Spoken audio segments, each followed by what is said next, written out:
generation. The next level. Sending it big. You're in for a good run. Let's go. Come with us to the track, to the trails, to the slopes, to the surf, to the fight, to the race.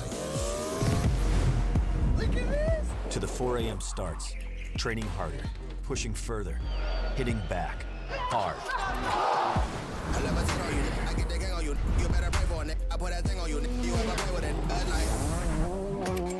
To the fans, to the followers, and the haters. But it doesn't matter. Come with us to the blood, to the sweat, and the broken bones. Cue rehab. We never quit. We never give up. We take control. To the world titles. To the world's first. The world's best. UFC strawweight champion. Come with us. We're just getting started. It's going to be so much fun. I promise you.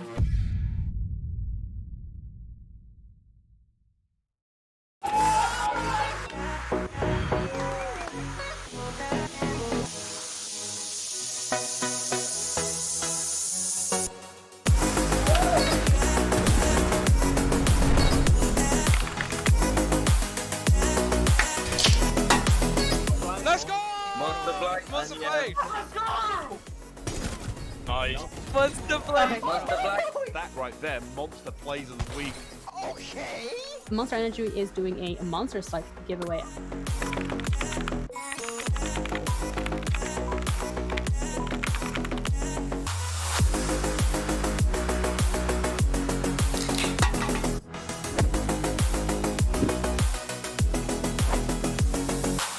NSE Stay at Home series Supported by Monster Energy.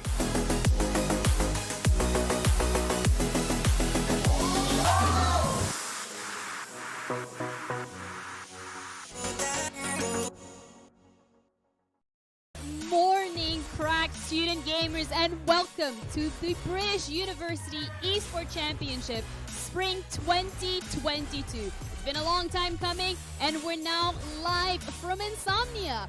We're back bigger than ever. We have so much going on here.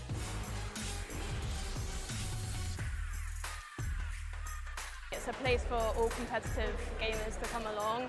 Even if you're not amazing, you can still take part, which is really nice, and you meet so many different students from different unis. It's just really nice, like a fun place to be. And the NSE, by being at Insomnia, is really amazing. Especially a small, isolated university like Oxford, it's great to meet other students who are into esports.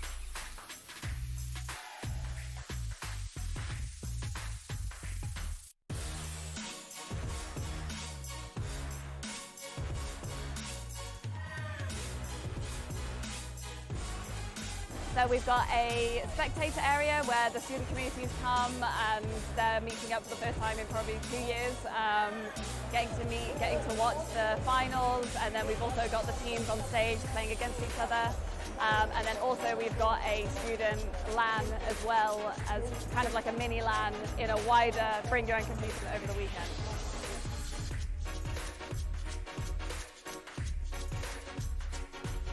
Super grateful for our sponsors. Our headline partner is Intel. We're also partnered with Barclays, Monster Energy, providing loads of Monster Energy to keep everyone fueled over the weekend. PC Specialist, Special Effects, and we're also partnered with Bucks as well. Everyone in the university scene is so welcoming and so lovely. You don't see people like this anywhere else, like in a community together. And it's just all about creating those connections with different people, and it's just really amazing.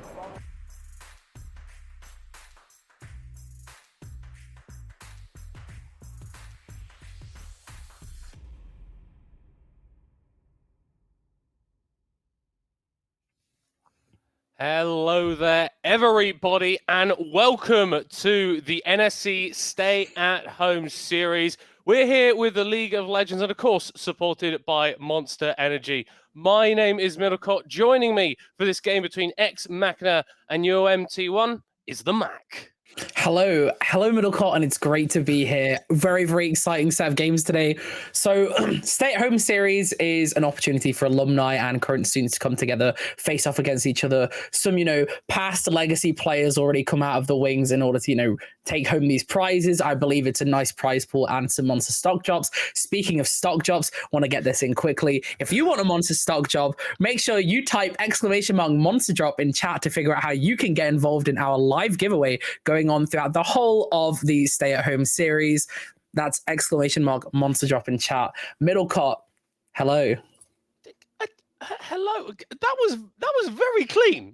I appreciate the cleanness. It's been a while since we've done this, hasn't it? Yeah.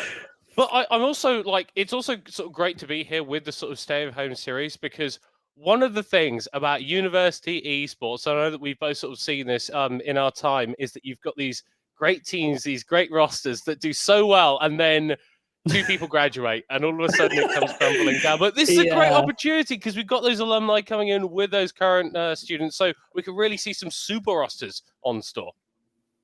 Okay, yeah, it's absolutely. I mean, we're gonna see it, for example, with there's 4 teams competing today. I know Ex Machina's got some proper good legacy players. I know they're using like 1 or 2 older players with their general roster. I know Kiel is basically an entirely legacy roster playing right now. I know, obviously, with Kent, quite a few of them playing at the finals for the other university league. And I know they've got a couple of their alumni subbing in with a couple people in their usual roster. So it should be quite exciting. There's the Germs, the Boulders reassembled, Ex Machina and UMT1. Now, I will lie. I won't lie. Sorry. I will lie. No, I won't lie. UOM is like the one that I probably know least about in terms of who they're bringing in from their alumni. So I'm really interested to see like if they've got like any, old roster ready to go and ready to run it back. Yeah, and I'm really intrigued as well. And then, of course, Ex Machina, the other team that we're going to be seeing in our first best of 3 today. We are going to have 2 best of 3s, these semis, and then the final a little bit later. They've just come off the back of winning the BUEC Spring Finals at Insomnia. So if we're talking about teams that may be favoured to go all the way and win through this entire bracket, I think they're going to be in with a very, very decent shout. Yeah, for sure. They're definitely ones to watch. And again, I think they're only playing with a couple of alumni here. This is generally quite a lot of their usual roster. So I'm thinking about like, what are we going to see today? What kind of funky gameplay do you want to see? Do you think we're going to see some veteran comps with these veteran players? Oh, I hope so. What, the veteran comps? Old school stuff. That's what I want to see. League of Legends has been filled with lots of new things, and I'm not going to lie, Mac. It scares me. It scares me. It's a little intimidating. I just the idea that I can be enjoying my time in the mid lane and then I have to go against a Sejuani. I don't know what that's going to be doing. I don't know the play patterns, the laning dynamics of that pick. And yeah, University Scene is sort of known for its ability to throw stuff that is a little bit weird and wild at people when they're not expecting it. Yeah, for sure. And as we've seen recently with the Cogmore changes, for example, that's one of these old comps kind of coming back into the meta. One of these, I guess we could say, veteran picks, but I guess we'll have to see more. I think we should be ready to jump into Champ Select very shortly, so we can stop speculating. Yeah, that's going to be great. I'm going to love to jump in. We have seen sort of a bit of a switch up in the meta recently with a lot of these AD carries that was super strong before, like the Jinx and the Aphelios coming back into stuff. So I will be intrigued to see if we see priority on those. But I think top lane as well is a place that you can find a lot of carry strength to come from. Yeah, for sure. And we've got some proper talent today in the top lane, but I don't think we're going to see many carries. I know Refresh is playing from the side of Exeter, tank player. I don't think we generally see them on any carries. You know, I think what I specifically remember from Refresh at the finals in Insomnia is that he was still able to apply a lot of pressure even on those sort of more tankier picks. He is one of the best players sort of competing in this competition. I'm going to be really intrigued to see what he ends up pulling out. Yeah, for sure. And we're going to be jumping straight into this champ select. Astro Zerath hips. So true, bestie. So true. Hold on. Do I need to Google this now? No. Wait, okay. So the Evelyn band coming out. Yeah. One of those things. Kaiser. It's another one of these. Kaiser's interesting, actually. So I think Kaiser is generally something that we see basically every high elo AD carry has as like one of these like very like strong picks. Again, I think if you generally talk to like any high elo AD carry, they have a Kaiser, right? Yeah. Well, she just provides a lot of agency in terms of a carry pick, and we've just had it confirmed. It is going to be Ex Machina on the red side and UOM T1 here on the blue side. And it is interesting, we are seeing a bit more of a focus towards these AD carries taken away from Dumb Puppy Girl. Wow, that is one of the usernames of all time. Yeah, we got a couple. Wow, I'm gonna look so forward to casting this today. Anyways, yeah, so I think there's a lot of respect on this bot lane position. I think AD carry is at the moment probably like the role to play through. I think it is like the strongest role in the game. So being able to ban out some of these priority picks, the Jinx, the Zeri, wouldn't shock me to see an Aphelios go as well. I think it makes a lot of sense here. And quite frankly, I think a lot of people are just bored of seeing like Jinx, Zeri, Thresh with Lulu. I think everyone's bored of it now, right? Yeah, it just gets a bit dull. I mean, the Aphelios is something that is still available if other teams want to go towards that. And the fact that we have seen so many AD carries taken off the board is going to incentivize you grabbing one of those like nice and early. Yeah, for sure. And we are going to see that Xayah. Yeah, I like this a lot. The Xayah is also something that's very, very strong right now. It doesn't scale as well as some of these other picks like the Jinx, the Aphelios, but you do see a lot of those banned out. I wonder if we will see like an Aphelios Thresh or to counter that. No. Little rat boy picked up. Interesting. Little rat boy. Little rat boy, you know. Put some respect on Twitch's name, man. Okay, he's trying, and well, no, maybe he's stealing away Xayah's man as well. Rakan going to be locked in, so we've got a bit of an unconventional bot lane pairing here coming through for Ex Machina, but I'm seeing a lot of kill potential already here. Yeah, so I think it's really interesting to be able to deny that as well. I know that Last plays a lot of just traditional standard AD carries, so it's interesting to see that Twitch picked up. Again, just being able to see like that. Is that who is on support? Is it Gumayushi? I don't know who's actually playing on the support because I know the usual one for them. I know like Timatopper or like you know what I mean? But yeah. But anyways, I was going to say, Gumayushi, I'm pretty sure he plays for a different team. I swear he doesn't. Whatever. All right.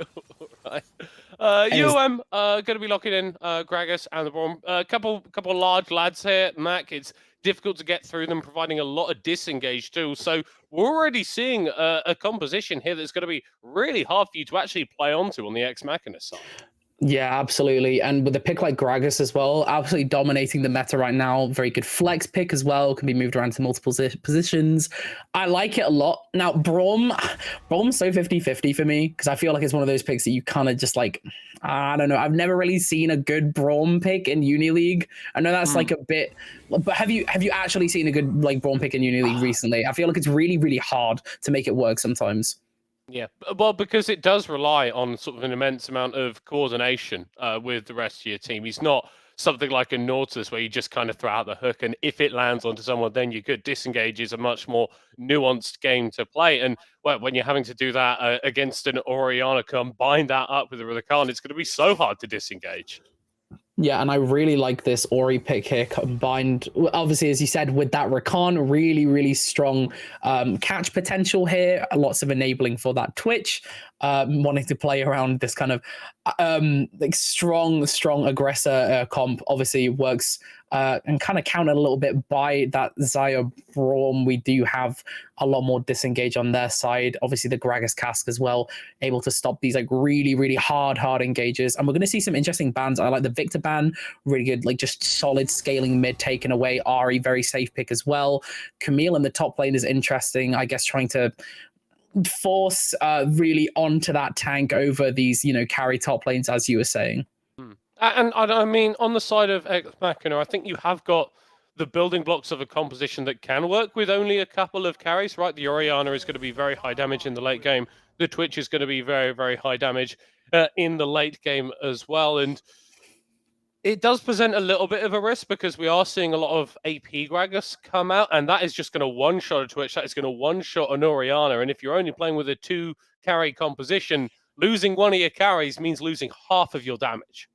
I was going to comment on the Jarvan getting banned away. It's part of like this whole very standard meta of, these early game junglers, but we are going to see that Wukong picked up. I know it's something else that works quite well and works especially well, again, as we were saying, with this strong engage. Rakon, Orianna, you pop the ball on that Wukong, monkey spin directly into enemy team, and the ball's just going to ult, like, I think it was, I forget, Shockwave. There we go. Shockwave's the entire enemy team, leads you up really nicely for this Twitch. And again, we are looking at like just a more supportive picks here rather than, as you said, the Gragas can be a carry. And is that a Lux picked up for the mid lane, I assume? That's interesting. I don't have to feel too much about that. Yeah, I mean, so the great thing about Lux is, like, obviously you can keep people away from you. The issue is if you miss your skill shots, then people can jump on you with impunity. Nocturne is going to bring a bit more engaged to this composition for you, MT1, but I feel like we've got a couple of like sort of split identities here. You've got a few champions that want to be diving forward. You've got a couple that want to be going back, some that just want to play at range. But on the side of Ex Machina, it feels like they're just doubling down onto this big teamfight engaged composition. Yeah, and we are going to see... Oh, is that Casanti picked up? No, okay, don't excite me too much, okay?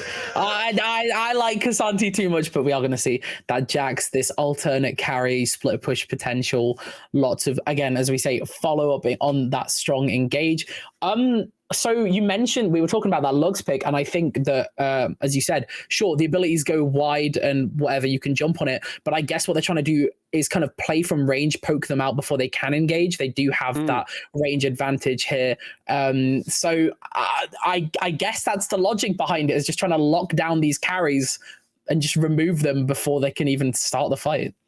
But I mean, yeah, if you are standing so far back that you've only got AstraZeroth hips sort of playing with that range, then it's harder to get the activation on that. Mac, we're going to have to get through this, okay? I can't do it, man. I can't. There is a very real chance that you'll have to look at that summon name in 6 games today, okay, buddy? We've got to, nice and early, we've got to get on top of this. Okay, wow, we're off to a great start, but yeah, no proxies this time, just straight into game, like it. Buy your champions, guys. If you're proxying in this day of age, you've not played enough League of Legends. It's just the truth, or you've been permabanned, and in that case, that's a you problem. But we are. I'm excited for this first game. Really interesting draft as well, and it's, I guess the Zaya is kind of usual, but it is a bit more unusual than the usual meta stuff we've been seeing, right? Kind of, sort of. Yeah, there's a little bit of spice. See the meta within this comp. Like, there is some acknowledgement. It's like medium at Nando's, right? It's like medium at Nando's. It's kind of like a little bit spicy. You've got a little bit of spice in it, medium, but it's kind of safe. It's not a little bit. It's quite spicy. It's quite spicy. Right. Have I just outed myself there? Okay, go back to your lemon and herb, brother. It's all right. hey! Come on, bro. Why have you got to be like that? I don't know. It depends on the amount that you've got. It's the volume of the sauce. I just sounds like cope. It just sounds like cope. It sounds okay. Sorry, a dash. Let's do a dash of mild Nando's sauce. There we go. That's the kind of, we've got a little bit of spice. That's what I like. A little bit of spice. A little bit of What differential. Have I done to this, Mac? Come on. I was trying to set it up for something fun, and you exposed yourself. It's really more on you than on me here. Yeah, wait, hold on. This is I have actually just been hoisted by Mo and Petard. I have kind of set this on myself. But yeah, no. Before I interrupted you and kind of exposed myself as someone that just can't handle spice at all, what were you talking about, Mac? What, the spice? So I guess like I like the Oriana here. I just like this strong engage. I know obviously the Twitch as well. It's just something different to these usual picks. Again, as I said, Xayah Braum, it's something that is seen quite a bit. It's picked, it's fairly safe. I thought we'd get something a bit more interesting, but obviously teams here to win, so they're not going to deviate too far from what's known and played. We are still going to see your usual suspects, right? That Gragas, no Nocturne mids, thankfully. Oh my god, I don't get why people pick this. But we are seeing the Lux as well. I think Lux is something that we do see picked in this high level play, but it is still different and it's interesting. And you don't see it picked in the mid as often as you do in the support spot. I do just want to jump back to that Nocturne, because you joke about like people playing it mid and stuff, but the paranoia, like the ability to turn off ally vision entirely, it's such an unusual state for people to be in, right? Like coordinating yourself in a team fight is difficult at the best of times. When you can't see what's going on, it becomes even harder. And when your entire composition on the side of X Machina is sort of based on getting this wombo in big team fights, there's angles to disrupt it, is there not? Yeah, that's definitely actually a really interesting point here. I actually really, really like that. Being able to, kind of cause this mass confusion. If we're going to assume this Jax is in this side lane as well, looking to TP into these fights, being able to deny that teleport, because obviously you've lost all vision. You cannot teleport to things like wards around the map, I believe, when you are Nocturne ulted if you've not already channeled it. So you won't be able to engage in this team fight if Nocturne catches out before you're able to move in. And we know that Jax is probably going to want to play on those side lanes rather than with just this clump of 5. And then you think about the composition for Ex Machina in terms of its agency in the early game. Like there's skirmish potential, and obviously we can't ignore the power of that level 6. But I feel like there are a few more angles for UOM in that sort of first 10 minutes, right? The Braum, the Xayah, there's a lot of CC potential there, and if the Nocturne is able to get into a lane early, he could be so powerful in those skirmishes with the additional AD from his Duskbringer, and there's a lot of base damages in your solo lanes as well, so there's a little bit of me which is actually quite worried for Ex Machina, thinking if they don't get to this mid-game point where they're going to be team fighting so strongly before UOM have been able to build up a bit more of a lead, then even if you're playing into that style of team fights, does it still work out? This is really true, but I feel like we generally see this trend in at least university esports, where the logic is you can play these early game comps like pro play. You can actually make this, early game agency happen. You look for picks early, you look for early leads, and you start snowballing. But sometimes picking these early game comps don't necessarily go all the way. They don't necessarily find the lead they get before they start falling off. And that's when things start to snowball out of control. You don't need to hit this 25, 30 minute mark to start making things happen on Ex Machina either. So it's not necessarily an easy comp to execute. But I do agree, it definitely has that early game advantage. I want to see if Manchester's able to make something happen. Yeah, I think fights around the Heralds are going to be really interesting, because you're sort of at that point where everyone's kind of, most people have got their ultimates and you're kind of ready to rule, and any sort of loose flashes or summoner spells that have been lost during the laning phase can be really impactful at that point. Yeah, for sure, absolutely. So what do we want to do the traditional, what's your prediction today? Do we actually want to do that? I don't know. I really want to predict anything. I think this is just going to be a fun game. I think it's going to be just a good set game. So is that your prediction or is that your aspiration? Okay, I am manifesting. No predictions. I am manifesting good games today. Okay, I'm taking no sides. We've got 2 good teams. It's a good draft overall. I think that both teams have angles, but I am manifesting good games. You're manifesting good games. Okay, that's cool. We do just have a little bit of an issue. Getting the spectate into game. Hence this delay. So please bear with us. That is being shorted very, very quickly. I don't know. There's a bit of me that wants bad games. You know, not like in like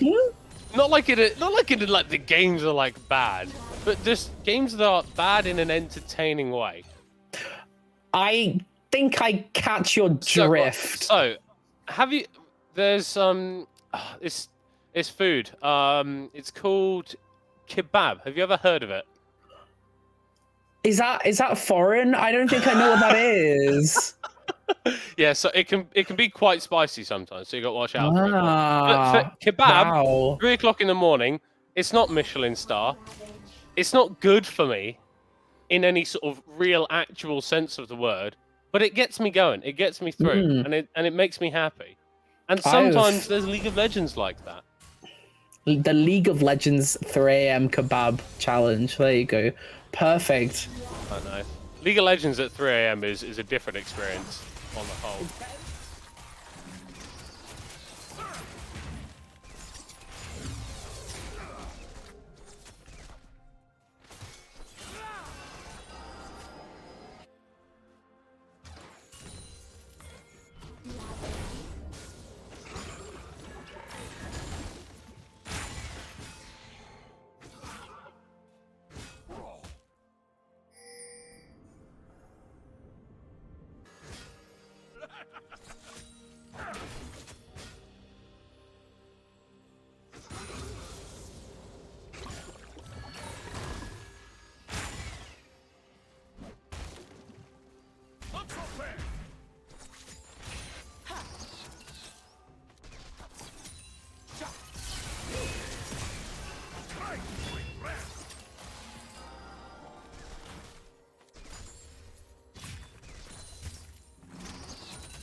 Refresh 27 into count. Okay.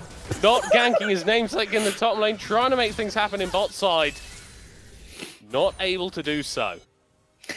Yeah, so, but this is, like, I guess trying to recover some of the lane state, but we saw Tim Topper also looking for these engages on the bot side, does end up going south, and it's not too great. I think we've been muted the whole time. Ah. Happens, you know. Smile. It's Hello. You know what? This is the fun of university. It's all good fun, isn't it? We love it here. I mean, I didn't feel like there was much value in what we were saying anyway. We were kind of just being silly goofy. A little bit silly goofy. I thought my call around the first couple kills was quite good though. It was fun. I like the energy. Good stuff. Good start. Thank you. Love the vibes. It was. Promise you, it was really, really good. Okay. It was a banger, guys. You just had to be there. Well, they just couldn't hear it. Oh no. But taking stock of kind of where we are, it's been fairly even. Despite those couple of kills, you see that CS leads haven't really exploded either way in any of these lanes. But we did expect UOM to have a bit more power in the early game, and that's what we've seen. It's interesting. We're going to see like just shadowing on the top side here. I think Survivor is aware that their top laner is going to be set up for a gank here. Very ego here, taking this Dark Seal, but kind of understands that Gragas will win in this early, and obviously with Refresh taking such an disadvantageous trade leading to that first blood as well, it seems like we're only snowballing, being able to crash that wave in, Refresh not able to safely farm, and what was an even farm score is now a little bit of a differential as we just see a little trade down under the tower. I don't like that. Sleepy mid, maybe a couple of fewer of those if we want to be winning the lane, but that's kind of why you pick the Gragas, right? It can go very, very well in a lot of these lanes. Okay, Timotoko with engage onto Expert, who's going to be going back with the shield, last tag by the Winter's Bites, but Papagirl not going to respond with any further autos. I'm surprised that we've not seen as much action coming out of this bot lane. I imagine when the supports hit level 6, that action's going to be going up a little bit more. Also, just the engage from Timotop earlier as well, just going south. I guess it kind of, its first game of a series, it kind of does put you off looking for further engages. Your confidence does kind of dip, especially when you are into, again, this early game bot lane, which is able to survive. That was really, really close there from Astro. Could have led to something a little bit nasty, but not quite. Ends up getting away with their life, but Sleepy just able to trade in this wave as well. This is like the advantage of this phase rush, and Gragas able to just like bop in and out. Speaking of bopping, Grandmaster's Might Refresh going under the tower. Sleepy mid rolls a barrel under him and takes him down for the second time. This guy's a bit good, no? Yeah. Oh my goodness. I wish I could do that, but that's a very this is just, again, the strength of this Gragas. I think picking Jax into this, I understand the logic, but it's just not finding the value that it could be. Opening up a double knock up with the grand entrance, and last on the Twitch can rain down damage. Papagirl just about going to be able to get away, but Who Experts not going to be as lucky. The poison will take him down, and last with the first kill for Ex Machina.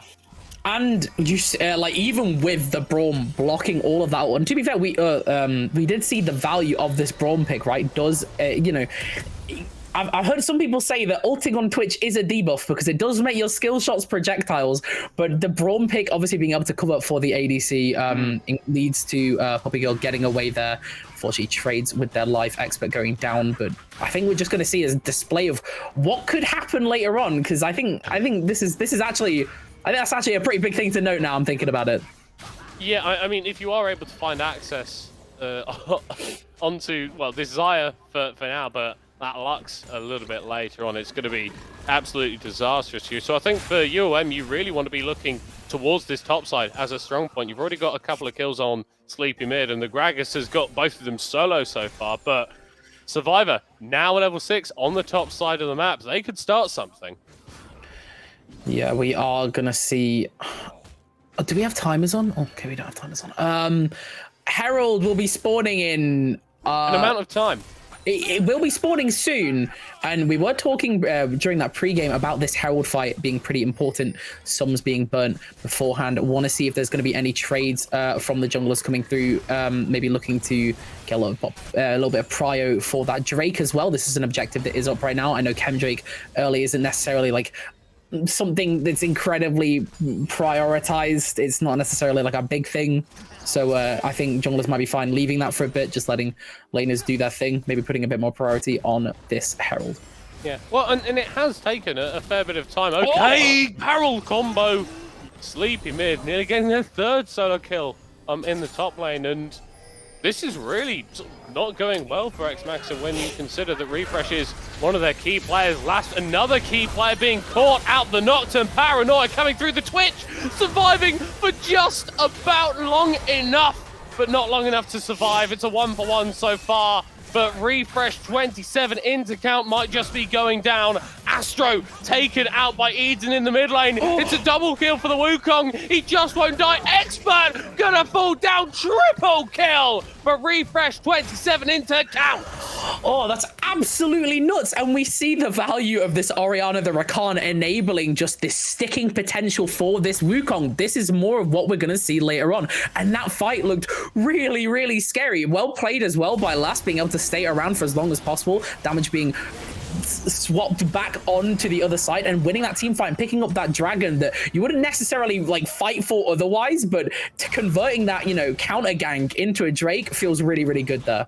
Yeah, and you've got a load of gold on this Wukong, or else it's not a traditional carry in the context of this composition. Getting that champion towards Divine Sunder at ASAP presents a massive power spike for Ex Machina.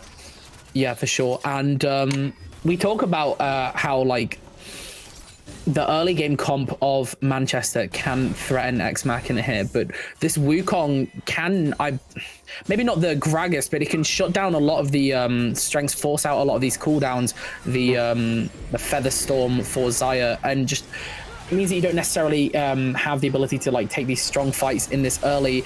Obviously, Rakan having access onto the Xayah as well. I don't think anything other than the Rakan when that other than the Gragas when it's there will be able to cause that disengage. Obviously, you literally just wait for the lowest cooldowns. You can find that engage. We are going to see Herald also plop down onto that bot side, a little bit of gold in their pocket. Yeah, and the side lanes in general are actually going pretty alright for UOM as it stands. Whilst Ex Machina have been able to find some stuff in the bottom side, it's not like this Xayah is out of the game. It's not like she's completely irrelevant, and you've seen that Survivor drop that Herald and is going to stay around, apply a little bit more of their presence. Yeah, I think it just makes a lot of sense to play around this bot side here. You know that I know there's a trade coming through. Solo kill here from Eden. Explosive cast going to be forcing the Orianna back away. Survivor has spent a lot of time in this bottom lane. This is a big investment from UOM. I don't think it's paid off either. I think they're absolutely conscious that they need to play through bot here. And look, we even see Paranoia diving on, but they're going to be running straight into that Wukong. Bit isolated for Survivors. They're trying to find a kill onto Last, but they're not going to be able to. Finally, Dumb Puppy Girl will slay the Twitch, and both teams will back away, content with a 1-for-1. And this is the thing, is like that counter gank does actually give you that trade, but obviously it ends up going in the favor of that Xayah. You don't necessarily hate Twitch dying there. The Twitch does end up getting that kill, but it's not something that you are looking for as well. I guess, I don't know if it's necessarily led to the like expected result for UOM. I think the time committed necessarily wasn't worth sitting there for that long. I don't think it was like an overextend. And again, it is kind of readable. You are going to be playing for that bot side. Ex Machina knows this. They're not silly. They will be reading this, and you even saw that by the Wukong pathing down there. Yeah, and it's one of the risks about picking up this Nocturne is that you need your first couple of ultimates to really land, and fundamentally for Survivor, that hasn't happened. They're behind on kill participation, they're behind in terms of CS. They are ahead on deaths, but that's not really a metric that you want to be ahead on. Yeah, I just this is we've got well, speaking of metrics, sorry, I'm just lost. I don't know what I was thinking. Speaking of metrics, we do have Rift Herald. That's not really a metric, but we've got Rift Herald coming up in 15 seconds. Okay, cooldowns aren't available. We don't have Blade Storm. Xayah can't really walk up to this and be as effective in this team fight. No flash available. Can't safely reposition. No sums for that Braum either. I think there will be a direct line of access for Timatopper. That ult should be ready to go by the time they want to start looking, start fighting. And as you can see, both bot lanes have rotated up onto this mid side. Jax, no teleport, can't match that Lux, but is able to actually move up on that rotate as well. That is available to them, but this fight is just getting started. Yeah, and honestly, I think UOM have pulled the trigger a little bit quicker than Ex Machina were ready for. As Astro, you see they're on the mini-map moving into the mid lane, and there isn't really a contest going to be coming through, so that's kind of a free objective going over to UOM. But 15 minutes in, the gold is basically dead even, and we're no closer for working out who's going to be taking the win in this game one. I think for it being so even at this stage in the game, I have to give it to Ex Machina, though. I know, obviously, both heralds have gone the side of UM. I kind of expect it to do that. Like, just this early pressure means that they can take objectives a little bit better. With this Gragas being so far ahead as well, they have top lane priority. It doesn't matter if they've swapped this safer Orianna pick into it. They're not able to actually shove a ticking test in the same way that Gragas can. Doesn't have that same utility available. Again, again, not too surprising, but I think there should be a little bit more of a gold advantage at this state in the game for Manchester, given their comp. Yeah, it does sort of make sense. And now what we're looking for is, are Ex Machina able to find those big team fights? You've got first items completed for everyone on their side. We've got Last opting to go for the Blade of the Ruin King instead of the Mythic, which is sort of fairly understandable on the Twitch. Opening up here, forcing a trade of that Featherstorm in the mid lane as the Herald is going to be summoned by Survivor. Wukong going in, getting a double knockup with a Cyclone. Timatopper also finding two on the back line. Task is going to push back away Refresh as they're still diving forward relentlessly. In comes Nocturne back with the Survivors. The player in King Proc going to be providing a little bit more sustain. Flash with the counter strike to get the stun. Double root from the light binding. That's a big shutdown for Ex Machina as they got the first couple of kills of this fight, and they're going to look for a couple more. That one going in favor as last, but it's actually going to be one traded back for the Lux. Another fist fight, and this time it goes for Ex Machina.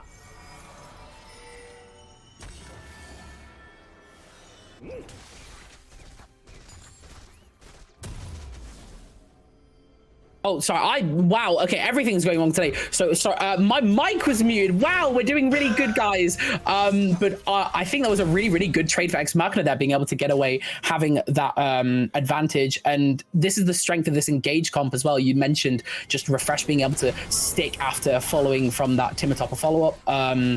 Wukong as well, providing a lot of value, and just Last being able to free hit. There is no direct backline access onto these players, and it genuinely is very, very hard to play these team fights correctly for the side of Manchester. And I think we are going to start seeing a little bit of a snowball effect come through for the side of Ex Machina. There's a little bit of an issue on our end. Can't really see the stream, unfortunately, so hopefully let's go off audio. Let's go off audio. Get result. We're going off audio. Okay, what am I listening to? Okay, I'm hearing Zyre autos. Oh, that was Braum. Those were some Braum noises. I think he just shared a cannon. Oh. Oh. Are we back in it? Are we in it to win it? Okay, we are back. I think we might be back in. Okay, right. Okay, right. We are in. What is going on? Which pixel is you know, I think I just want to say this. This is good. So it's probably not. Oh, speaking of the Twitch is just free hitting. That is terrifying. That is actually disgusting. Oh, I was gonna say, if Braum doesn't jump in, Twitch gets that kill, that free hit, and that Blade of the Ruin King proc is absolutely disgusting. Now, it's definitely not the same on Twitch as it is for us right now. I think it's really sad, Middlecop, that we've been playing this game so long that we are able to actually identify the things that are happening on our screen with how many pixels were there. I think that's really sad. I think we need to go outside. Well, no, this is literally the stay-at-home series, okay? I have remained... Wait, so true! I have remained in... I have refused to touch grass for the last 12 months. I have remained in this chair. I've stayed in my house purely to prepare for this event. And we're getting some good League of Legends out of it. I'm saying #worth. And if you, like, speaking of stay at home, obviously we got a plug again. I just want to remind you guys, if you want to get involved and you want to win something, type in !monster drop in chat. You could have the chance of winning a very sizable amount of Monster. All you need to do is, to figure out how to enter, is type in !monster drop in chat. It's part of the stay at home series. This is what the players are competing for as well. That first place prize, not only do they get a nice little bit of cash, but they also get a nice monster stock drop. And that's really what we're all in it here for, right? Yeah, and you got to remember, if you don't know how to spell monster, you can just misspell it into Google and then you'll be able to spell it. Whoa. This guy's an innovator, by the way. Yeah, no one has ever done that before. That's actually really impressive. I should do that. I'm going to start doing that. I'm going to start misspelling misspelling stuff. Monster? Well, no, but with other words. Like, if I can't think of how to spell a word, I'm just going to misspell into Google. But Oh, hello, goodness. hello. Okay, TKO Survivor getting that shield off, but it's not going to matter. The Cyclone coming down, flashback over the wall, just about getting away. That is, oh, I think this is a practiced comp, by the way. You can tell these guys know what they're doing with this. Just being able to invade into that jungle, deny out not only just that blue buff, but being able to start this Baron. They're looking for a fight. They want to force a fight. They want to force UM into a worse disadvantage state. This gold lead is not big enough for them right now. I don't think they can reasonably get this Baron. Has to back off. I think a little bit too much time has gone. They don't know if Paranoia is back up yet. Very safe to back off here. Not looking for the fight that they wanted. Well, and you talk about the strength of team fighting that Ex Machina have, but if you're in a Baron pit, then explosive cast from a Gragas, Lux, Xayah, it doesn't end well for you guys. You kind of end up as fish in a barrel. I like the proactivity, though, from Ex Machina, trying to find that window, but UOM equally going, no, we're not going to let you sneak that away from us. Yeah, now, in terms of major objective timers are up, I think that Cloud Drake is up in 1 minute 20. We didn't talk about it's going to be a kill. Oh, wow. Another engage on this blue buff here, and it's just so unfair. The exact same place, the exact same attempt, but a completely different outcome. That's a kill for Refresh 27 into Count Eden. A little bit lost here on the bottom side, is trying to kite away from Astro, and will be able to do just that. Sleepy mid maybe in trouble here up against Refresh 27 as the rest of his team is coming to join the play up in the top lane. Gragas running away as fast as his legs will carry him, but he's not going to be able to escape. A double belly bot makes it close, but Refresh 27 into count with yet another kill. I think Ex Machina is just hungry. You see how much fighting they're doing. Everyone's looking to engage. Even Eden in that sideline on the Orianna, just absolutely slapping Astro silly with the ball there. Braum trying to back up just so they won't die, but this does actually just give them free opportunity onto this Baron. Both TPs are going to have to be burned for these mid laners. They're looking for a collapse here. Puppy Girl has the angle, has the Featherstorm. Machina are going to be peeling away from the Dragon. That's a very early Featherstorm use. Paranoia is going to be dropped to try and disengage. That's a huge charm. That's an even bigger shockwave as Expert is here to try and disengage with the Glacial Fissure. It is not going to be enough because Refresh 27 into count once again, wreaking havoc, getting a double for himself, a double for Last, and it's Machina 5-4. And you don't have that trigger discipline there for that Xayah as well on that ultimate. Held that just a little bit longer. Maybe there's an angle. You can deal with that Jax jumping on you. It will not one-shot you. You have more things available. Your team is there to back you up. If you hold that ult for a little bit longer, cannot maybe get engaged on in the same way by that Rakan. But even then, that Xayah ult can only stall for so long. And that Rakan is just waiting, just sitting there for you to come out of ult. And it's not going to give you enough angles into a fight, especially when you all come together looking for this fight in River. And that is a Baron going down, an explosive cast trying to look for a kill here for Sleepy. Ooh, okay, smart flashback from Refresh 27 isn't going to be a casualty for the big purple worm. And keeping it on the Jax, who's going to be able to apply that in the side lane, is big as we stand Ex Machina. I think in pretty strong control of this game. Not decisive yet, not by any means, but 6,000 gold lead is difficult to come back from. Really exciting gameplay we saw that. But look at this gold lead. That's actually really big. And look at where most of it is as well. That large gold advantage on that Wukong, who isn't really engaging on the motor right now. Survivor going to be caught out. Going to be trying to dive back onto someone with the Paranoia. But it is not enough. And once more, UOM find themselves around an objective without their jungler present. Has this Drake advantage as well. This is looking to be Soul Point, but I wonder if Lux can go for the steal. She has the burst damage to do it. It is something that's available, but no, we are instead going to have that picked up by as usual by Ex Machina. Trading down in the bus. I wonder if Refresh can go for it. Bellybot might be available. I think he might. The Grandmasters might. Not enough. Explosive cast to disengage. Now Timur Topper maybe in a little bit of a dangerous spot. Can get away from there with the Battle Dance. The Grand Exit. Ex Machina doing a bit of a sweep of these outer towers. They've picked up a lot of gold in the past 30 seconds, and more importantly, they pushed their match advantage from this Baron. And this is in my opinion the issue with taking something like this Nocturne into these like strong meta engages, right? You have like, sure, you've got the Gragas, but it's not in the jungle to match that pressure for this Wukong. You've taken this Jarvan away for yourself. You've banned that away so they can't pick it, but you have no option in response that's really giving you the same agency. So it's given, I guess, Ex Machina a lot of control in the early game to be able to, you know, take these trades, and sure, you're able to like look for something at the very start, but in these late game team fights, when you're against such a coordinated comp that plays around itself so much, you just don't have the same value. Like look at this Noct thing. Like Wukong reasonably should be able to run that down. A Jarvan will be able to pick that, but I don't think Nocturne provides that same value without having to burn that ult there. He's not really there, and the coordination from Ex Machina has really been on point. How many times have we seen, I'm just going to call them intercount here, because I'm not saying Refresh 27 intercount the full way out or every single time, but we've seen them paired up with Timotopper so much to go into the jungle and put Survivor in a position where they can't have this same level of impact on the Noct, and we haven't really been seeing as many of those proactive ults come out for them, and now the game's at a point where it's difficult to do that regardless, because your Gragas that was dominating this side lane is now having to fight with the 2-item Jax, and is finding it very unpleasant. And just has to pop the paranoia there just to keep them a little bit safe, add a little bit of pressure, not actually engaging with it, because that would just be giving a free kill at that point. But that's another big cooldown gone before another fight, and with waves crashing into a base here, obviously, you know, Baron buff to help siege that out, but it's not looking good. You're kind of stuck in your own spawn right now. Yeah, I mean, you do have the element of the Lux being in a decent spot on a couple of items, and Dumb Puppy Girl is also in a fairly decent spot themselves on the Xayah. And if you lock down someone, you've got burst potential. The issue is, it feels like this Wukong, this Jax, are causing such a massive problem for the backline that you don't have time to focus on the Orianna or the Twitch.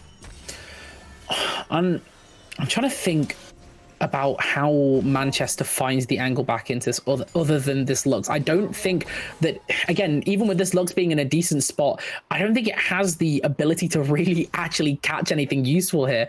Again, this cleanse on last is taken for a reason. They understand, yeah, I'm going to get CC chained here, but I can live with that. I'm happy to be the bait here. Spraying, praying, popping out cooldowns. That is terrifying, because in reality, the Twitch ult doesn't even matter. You can just burn that for free every time to apply pressure. The real cooldowns that actually matter are still available to the side of Ex Machina, and this is looking like a very scary approach here on mid with this wave.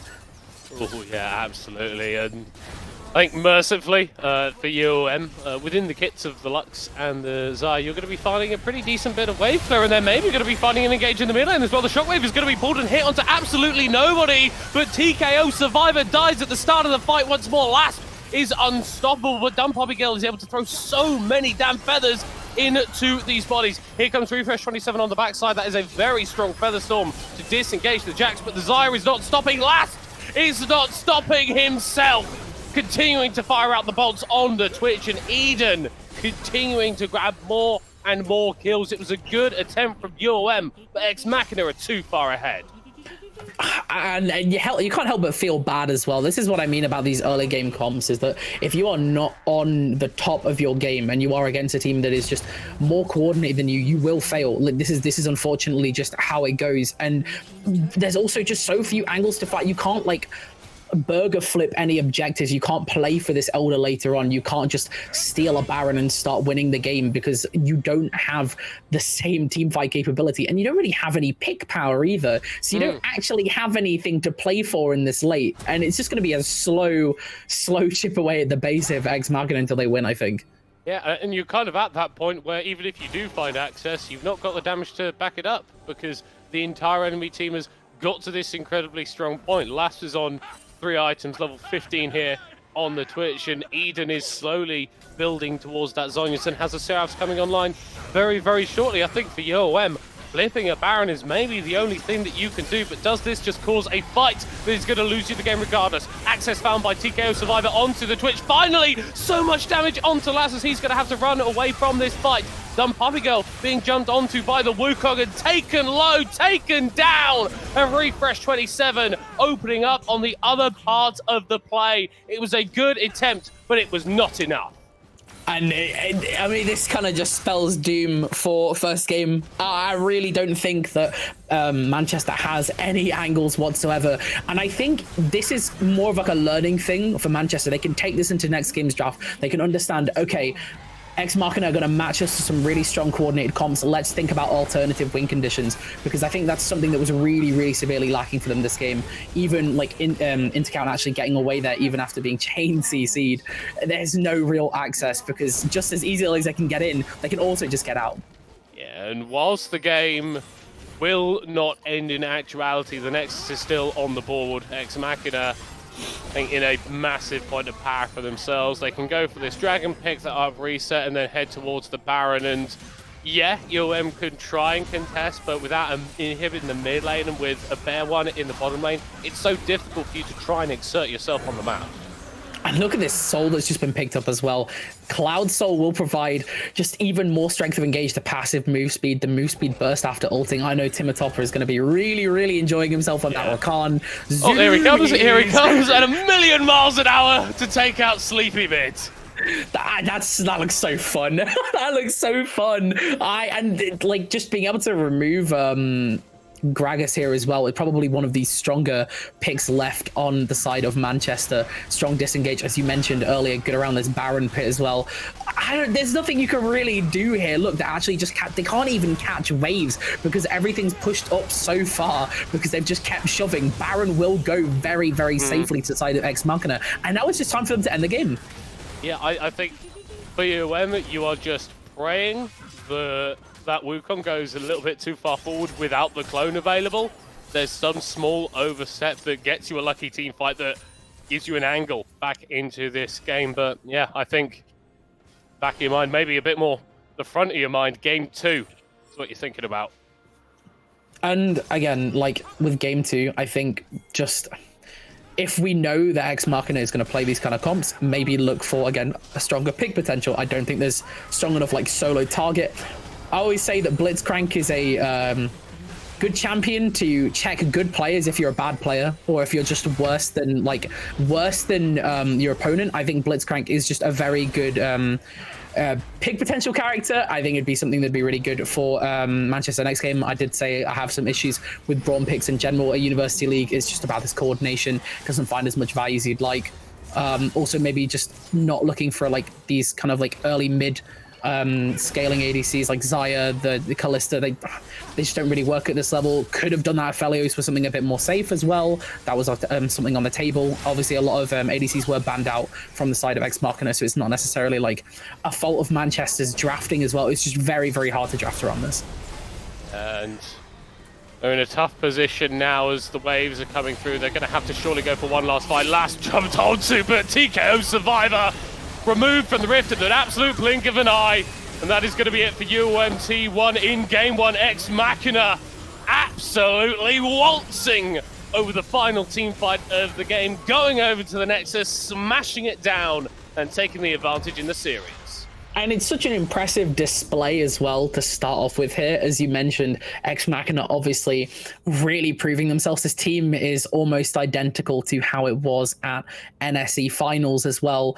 And you can really see that quality, this tried and true team have already played together. I think University of Manchester is going to struggle a little bit to step it up here into this next game.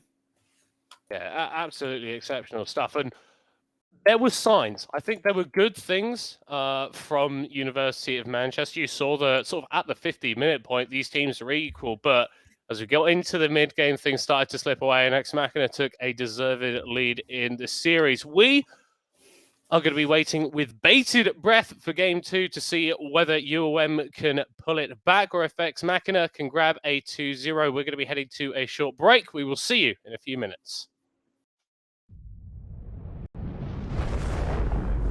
Come with us. The new generation. The next level. Sending it big. You're in for a good run. Let's go. Come with us to the track, to the trails, to the slopes, to the surf, to the fight, to the race. Look at this! To the 4 a.m. starts.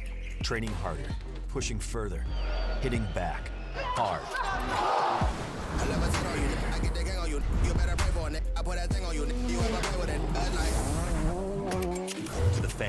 followers and the haters. But it doesn't matter. Come with us to the blood, to the sweat,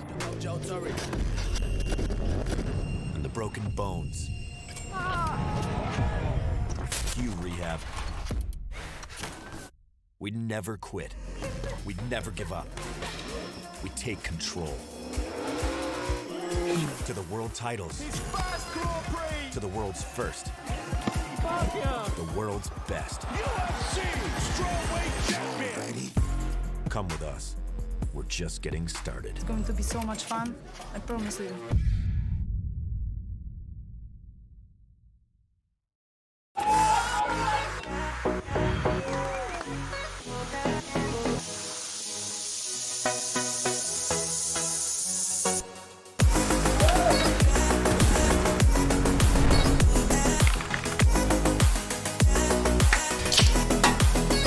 Let's go!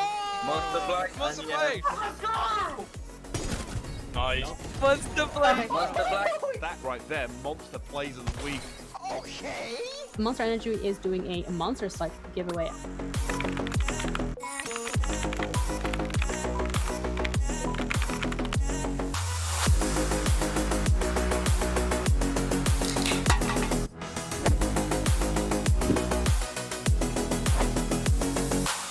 NSE Stay at Home series. Supported by Monster Energy.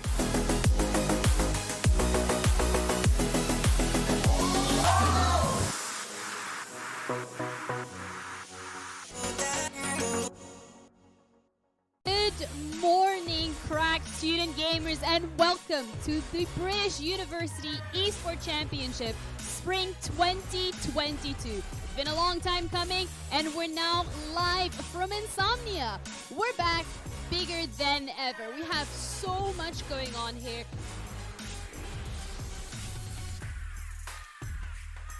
It's a place for all competitive gamers to come along. Even if you're not amazing, you can still take part, which is really nice, and you meet so many different students from different unis. It's just really nice, like a fun place to be. And the NSE, by being at Insomnia, is really amazing. Especially a small, isolated university like Oxford, it's great to meet other students who are into esports.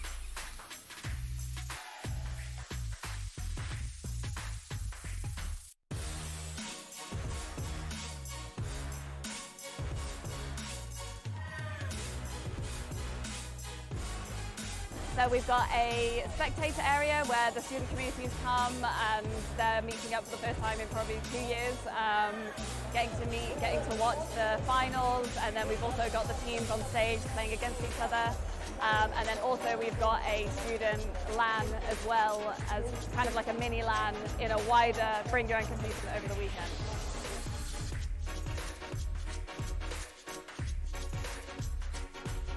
Super grateful for our sponsors. Our headline partner is Intel. We're also partnered with Barclays, Monster Energy, providing loads of Monster Energy to keep everyone fueled over the weekend. PC Specialist, Special Effects, and we're also partnered with Bucks as well.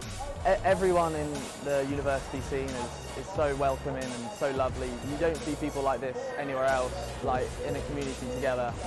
And it's just all about creating those connections with different people, and it's just really amazing.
Hello there, everybody, and welcome back to the semi-final of the NSE Stay at Home series supported by Monster Energy.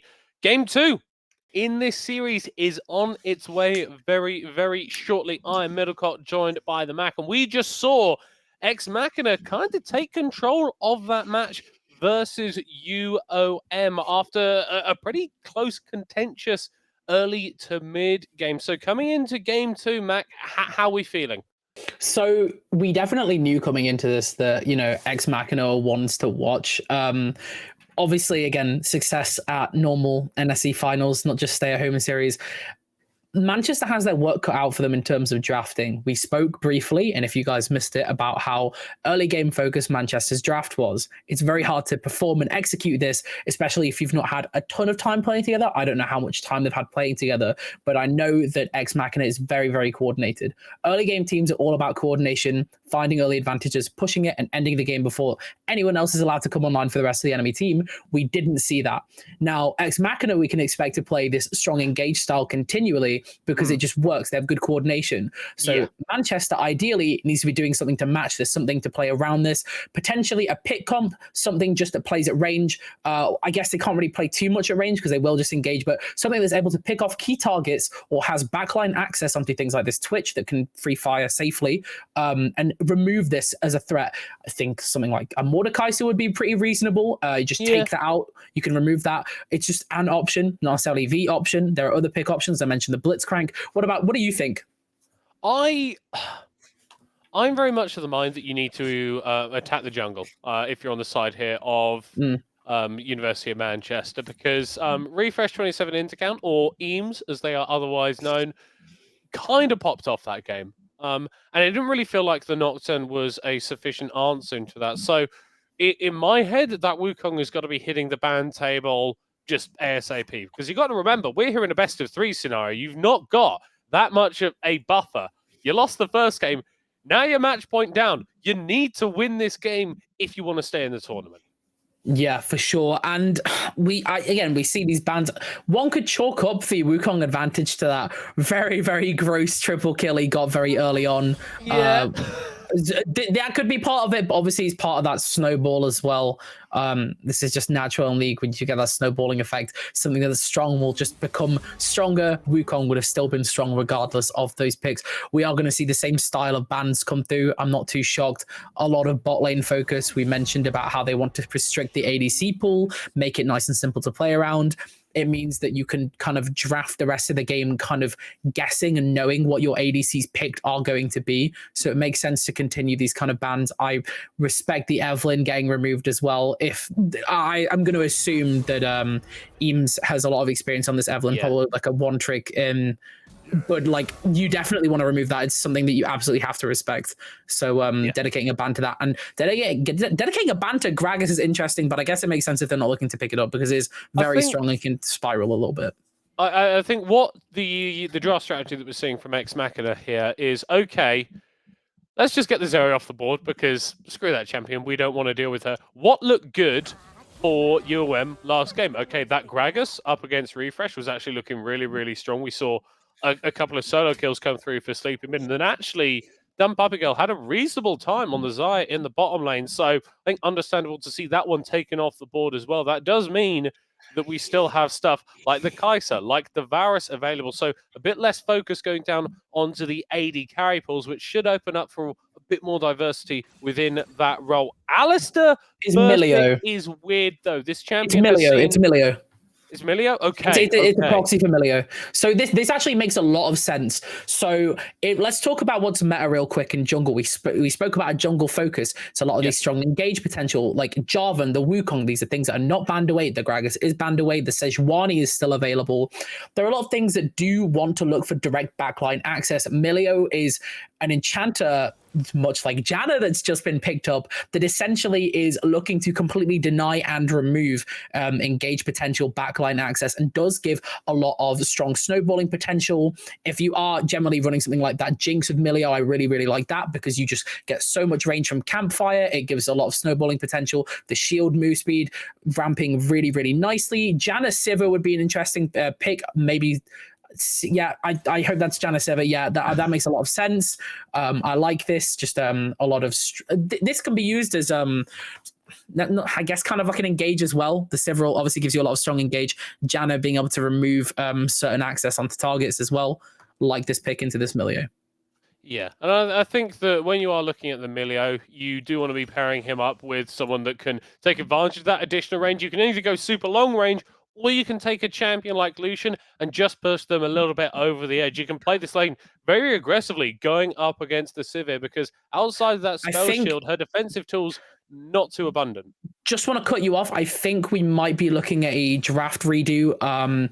We didn't get through on the side of Manchester, seeing that it was a proxy, that Janna was picked, assuming that it was an Alistair and not a Milio, which makes a lot of sense because, again, you don't really want to pick. I feel like Alistair is not one for the proxy, you know? I feel like he's not a champion that you should be using for proxy picks. Use like Yorick or Timo. Who plays Skarner? Like at least Timo could do something. Who actually the only people that like, and I've realized this, the only people, and I'm calling you out here, Doctor, the only people who like Skarner are casters who want to be cool and funky and better than everyone else. I'm sorry, it's true. If you like Skarner, you're lying. You're lying.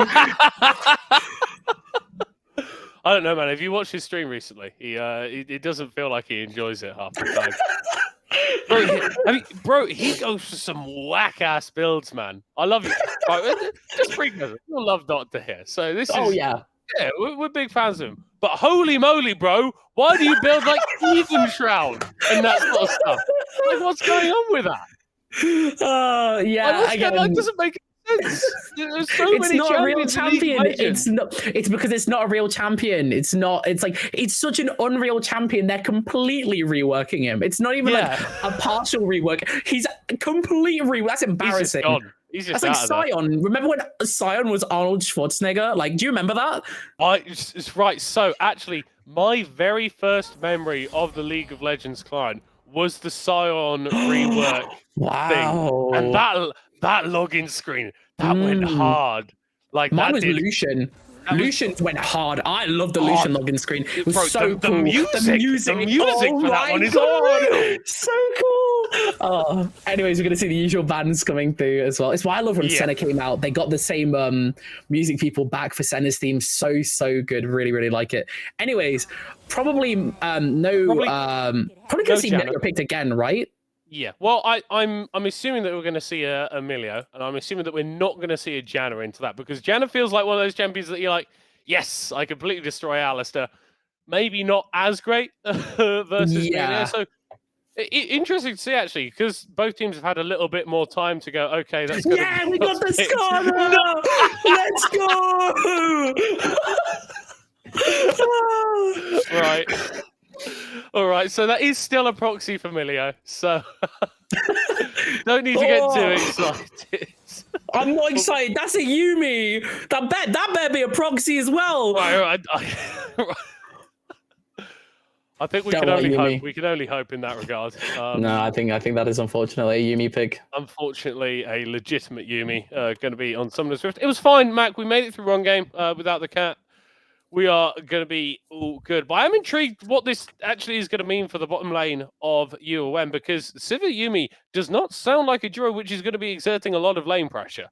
Yeah, for sure. And especially into this Lucian Milio. So you see something that a lot of Lucian players do for some godforsaken reason is they build rapid fire cannon. So now you don't have to build it because Milio is giving it to you. So now Lucian players, you can actually build properly and do damage. Yay! But yeah, I really like Lucian here. With, well, I mean, that's what it needs. It needs like a name, like the combo between them. Lucio, wait, but there's no but then it's like an Overwatch reference, and then there's no music involved, so it's not really like a proper reference. But either way, it's a nice combo. It's different. You kind of do generally play Milio with these hyperscaling carries. It gives them a lot of range. The Jinx is literally your bread and butter you go to with Milio, in my opinion. So I kind of like seeing this Lucian here. It does give a lot of lane trading potential, and it does benefit a lot from what Milio does.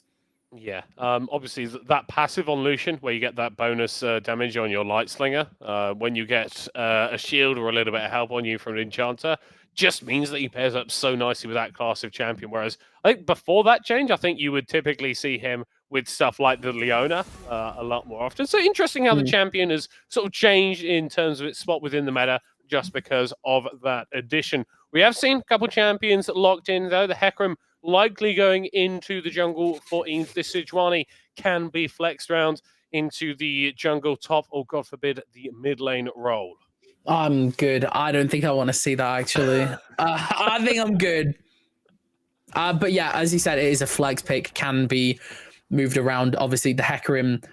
Now, this is really interesting because generally, if you're playing Hecarim, you do want to run things that are going to enable Hecarim. It's something that does scale very heavily. As soon as if you get 2 items, you're online. If you get 3 items, you've won the game, right?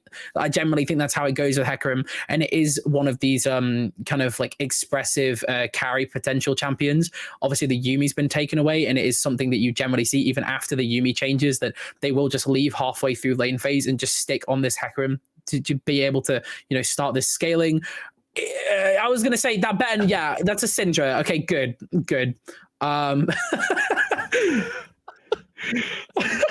Well, I mean, yeah. Rakan mid. You could do Rakan mid, right? Yumi mid. Doable. I've seen a Yumi top once. Yeah, I think less said about that, the better. That was actually right. They did that sort of mini rework because Yumi top was just dominating way too damn hard. Now, the Hecarim is something that Ex Machina have played a lot before. Eames played it in that BUEC final and kind of crushed on it. Looking very, very good. Now, the one worry, though, I've got is this Syndra is very, very good against champions with sort of low range that need to get up close and personal to deal damage with you. I feel like the Lucian counts within that bracket, and I think the Hecarim, if you're going for a sort of more assassin-based playstyle, can also be counted within that bracket where you can just get one shot before you're able to contribute to the fight.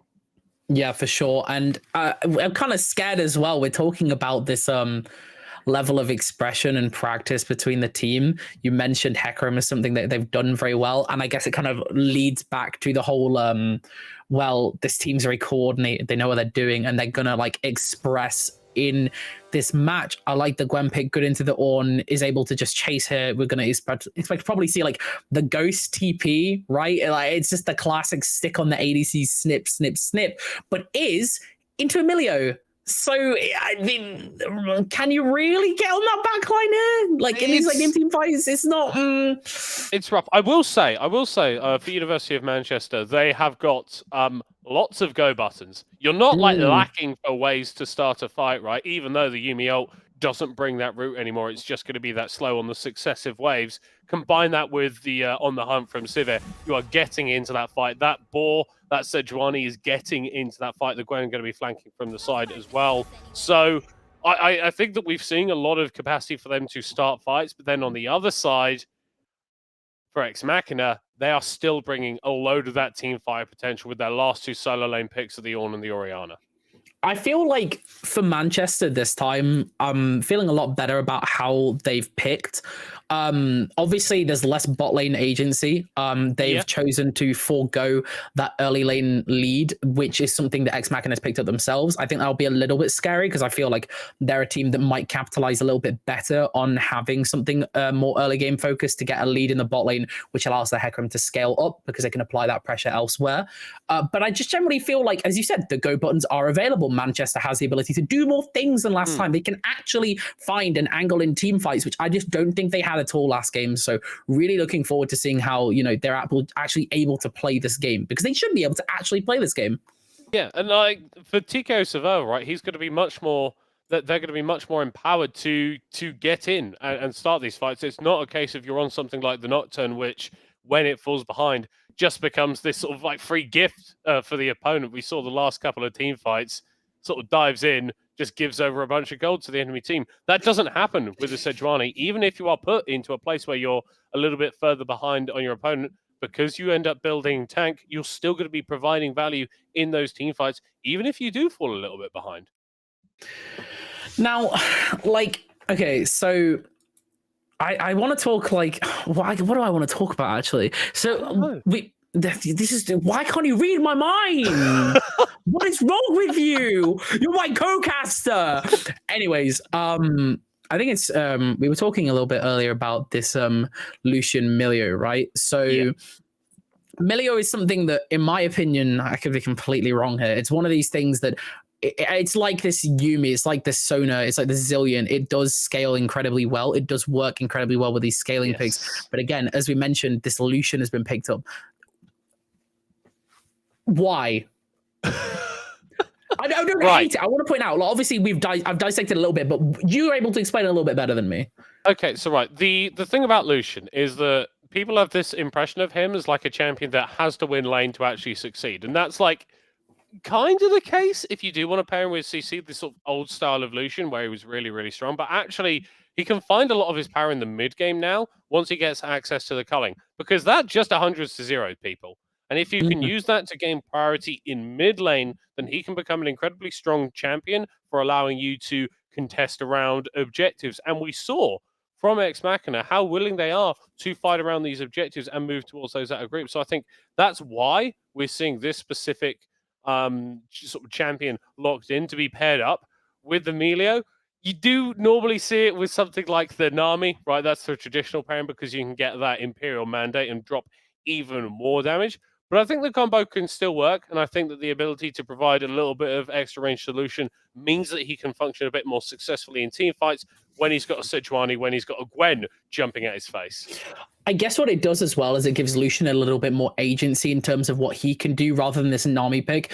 Now, as I mentioned earlier, the rapid fire deal no damage cannon is generally built a lot by That's not the Lucian. name of the item.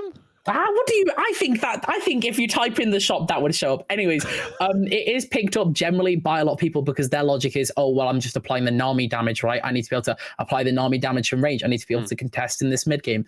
But it's not. It's not something that I think is necessary a lot of the time. I think a lot of people underestimate how much damage Lucian does on his own, and a good Lucian player should be able to find the space, and a team should be able to set up for him. But with the Milio as well, obviously provides so much more individual play potential for this Lucian pick. It's very, very exciting, and I like it. I want to see more of it. I'm a fan. You're a fan. You're an enjoyer. I'm a Lucian Milio. I'm a Lucio enjoyer. We're doing it. We said that we like need to work on the name a little bit more, and that's like I don't know. I think Lucian's sticking with me now. It just works. It just works. It's good. It's like it's a name. good. Yeah. I think something else that you got to remember, you can talk about the pairing up with the Lucian of the Milio, but that ultimate, right? Like that is just an absolute game changer, particularly when you look at the way that UM want to apply CC. The Sejuani, the Syndra, it's all sort of this long range, got a little bit of travel time. It's not full commit. It's not knockups, importantly. So that can get cleansed away. And when that's down, you can have re-engage options come through really, really strong from Ex Machina. Yeah, and like, I guess like this is the thing with Milio as well. When they released him, he was kind of like advertised as like this ult is going to be incredibly long cooldown. It's going to be like one of these ults that you can't like spam a lot. But when you do get to this mid late, it is actually ridiculously short cooldown in the grand scheme of things. Obviously, you're going as much ability haste as possible, and it just has a lot of uptime and is generally up for like every single fight if you are making it to that late game. But yeah, I'm really excited for this. If you're excited for this, you know what you should do? You should type !monster drop in chat.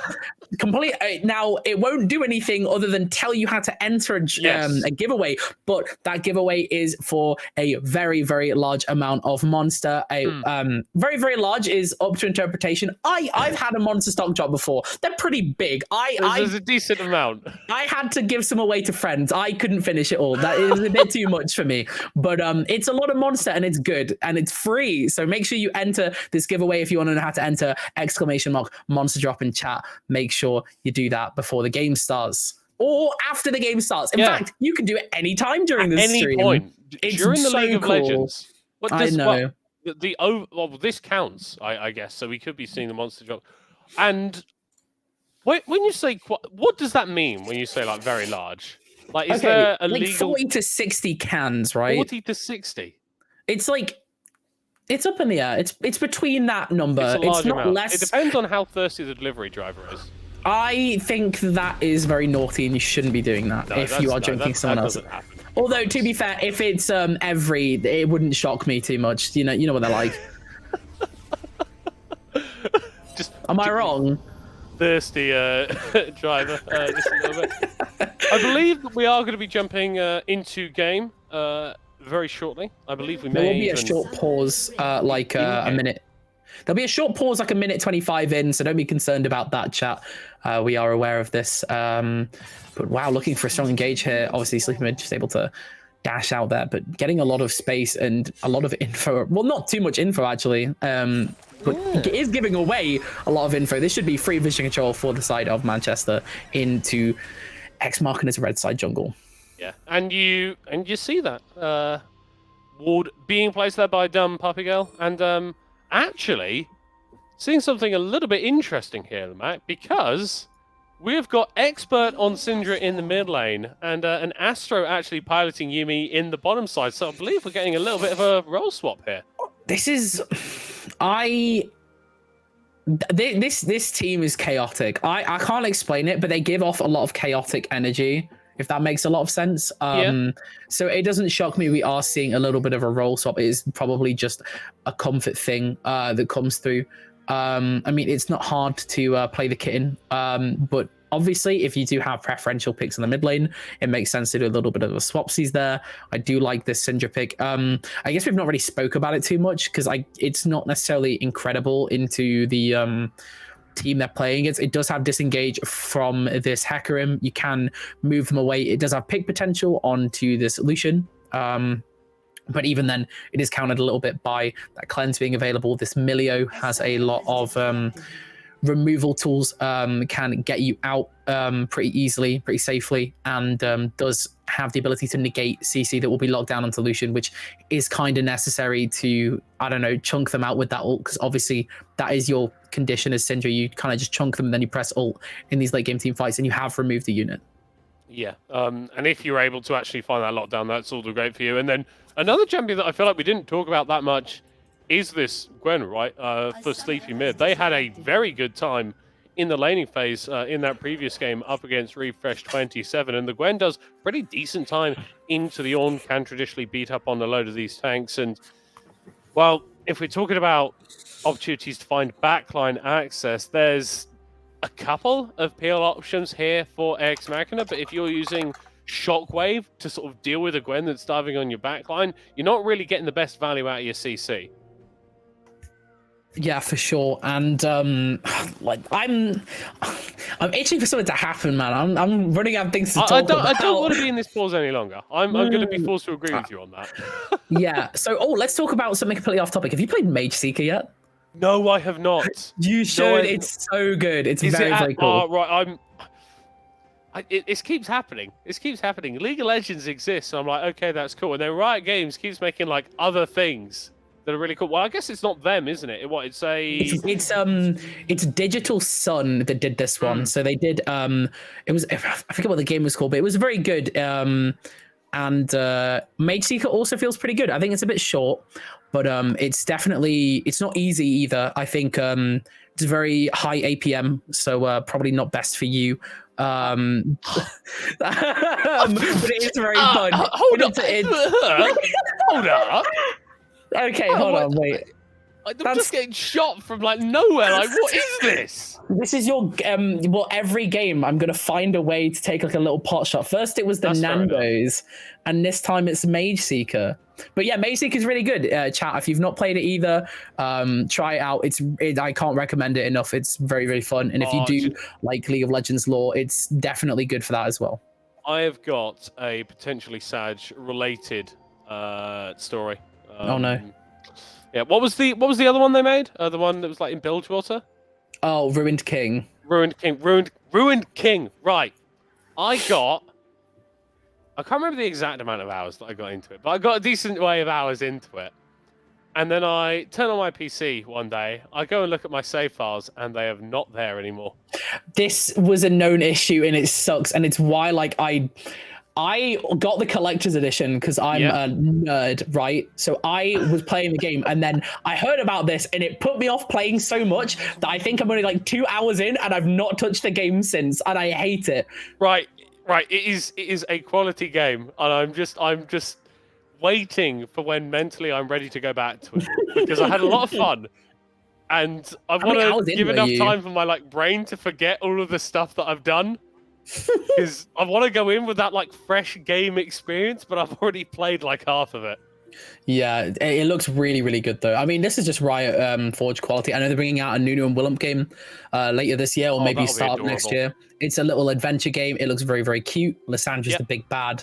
Probably going to have some horrific void things in there that they're going to find to make all cute and whimsical with Nuno and Willump. I know Echo's platformer is coming out eventually. Convergence. That's another one to look out for. Project L is not a Riot Forge product, but it is one to watch out for. It's the fighting game that's coming out. I am a fighting games nerd. I know our producer, Kenny, is also a fighting games nerd. So I know he'll be interested in this game as well. So I'm really looking forward to that. And maybe it'll be a free service fighting game that won't collapse multiverses. All I'm saying is Multiverses was alive for like 3 months and then died. I played that game. There's so many games like that. Like, can you remember when like Pokemon Unite was going to take over the mobile market? Dude, don't even. I got like the equivalent of like Grandmaster in Pokemon Unite. I was ready to go pro. Okay, I was ready. These guys don't know. These guys don't know about my Sylveon. But anyways. Right, well, your potential professional video game career notwithstanding, we're seeing a similar story to last game up in the top side there. Sleepy Mid having a pretty decent go at the early stages of the lane. Yep. My feed is... It's fine. It's fine. That happens. If there's been a pause and it restarts, it's all good. I'm sorry. My brain was like, oh, it's my computer is like dying, and I completely forgot about the own pause that I called. Interesting. It's all good, bro. It's all good. We're good. We're having a good time, but you know who isn't having a good time? This top laner, because unfortunately Sleepy has burned that ghost already to come out overall disadvantageous in their trade against this Ornn, which you don't want to see refresh. Obviously kind of does lose these trades in the long run against Gwen. It's just the nature of Gwen into Ornn, but it doesn't feel good to be kind of down early. It reduces your kill potential. Yeah, absolutely not, as we are seeing potential trade of damage down there in the bottom lane, and I am intrigued to see what Refresh can do, because this was kind of the thing that he did in BUEC finals, was just win on a lot of these tank matchups. That's going for a bit of a trade of damage, rushing forward with the Relentless Pursuit on to dump Puppy Girl, and this is kind of what we were talking about. The Civic Yumi doesn't have the most lane pressure in the world. It's certainly one of the lanes of all time, isn't it? It's but it's struggling. Look at the farm differential here, and it's kind of just a free slow push / freeze here for the Ex Machina bot lane. And look, even now you can see this early gold lead. That's like a almost 2k, and it will keep chunking up the more that this first strike pressure is applied. Just being able to not really take. Oh, this sucks. This actually feels so bad. Like this is my issue with just Yumi pick in general. I think. Sure, you don't want to have like a full early game agency comp, but you don't want to have something that doesn't have any early game agency, and this is my problem with Yumi. Yeah, and like when you pair it up with the Sivir as well, right? You're kind of just going, okay, we are not going to play for this lane. We're going to rely on the other side of the map going a little bit better. And Sleepy Mid, whilst they did have to burn the Ghost, they are still chilling. They are going to be scaling very, very strongly into that matchup. But we'll have to see if Ex Machina can accelerate. Eden going very far forward, messing around with the command shockwave, the dissonance, and all that good jazz as Eames is stealing away these chickens. This is something that you can do up against the Sejuani. And this is why Eden is stepping so far up as well. Understands, yeah, I've got a little bit more lane pressure. I'm ahead. Syndra has to play safer here. I can force them to play safer whilst my jungler just kind of walks up and takes stuff. And again, as he said, it can be done against the Sejuani. And if, you know, Syndra even tries to step up and help, that can be converted into a kill, or at least into putting Syndra in such a bad spot, she can't step up for anything, and then he just frees the lane and win. We're talking about how you don't necessarily have champions on the side of UOM that need to get ahead in the early game. Even the Syndra was traditionally this like big early game powerhouse, scales very, very well. But you want to put up something. You don't want to be falling so far behind that you can't make those plays in the mid game, in those team fights where you've got that power. Yeah, and I wonder how UOM is going to find any early pressure here. Obviously, the Gwen is available to try and make topside a little bit easier, but as you can see, Ornn can just shove in for free, keep Gwen at the tower, continue to do this. Now that Barmies is available and going, this will be a constantly pushing lane. It means you don't have that priority on the Herald that you did last game, so it doesn't give the same form of agency. Sure, Sejuani has lockdown potential, but Hecarim is ahead. Hecarim is farming faster and probably has a lot, like, even though it's weak in that early game, probably has more trading potential into this team and can take these longer trades than probably anyone on UOM. And this is the issue with this safe pick like this Sejuani that was popped in the mid lane, not converting into a kill there, in fact being nicely dodged away, but that flash is now burned for the side of Expert on University of Manchester's mid. And you can see in the bot lane, it is continuing to go from bad to worse here for the side of UOM. That CS lead now double in favor of the Lucian Milio duo, and X-Macro are going to be able to use that pressure to rotate and take this Drake uncontested.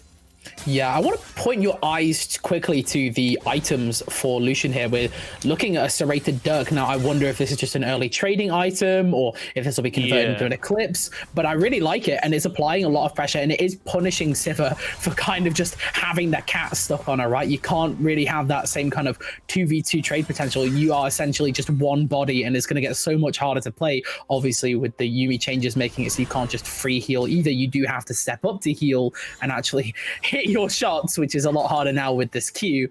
I did see aim drills on the Yuumi subreddit after these changes were made that I thought were hilarious because they didn't know how to aim a skill shot, but they're gonna have to start trying now as Astra's gonna try their damnedest. That's fantastic. Right, how? But it doesn't just go where my mouse points it to. There's different elements of the game. Ugh, it's making my head hurt a little bit.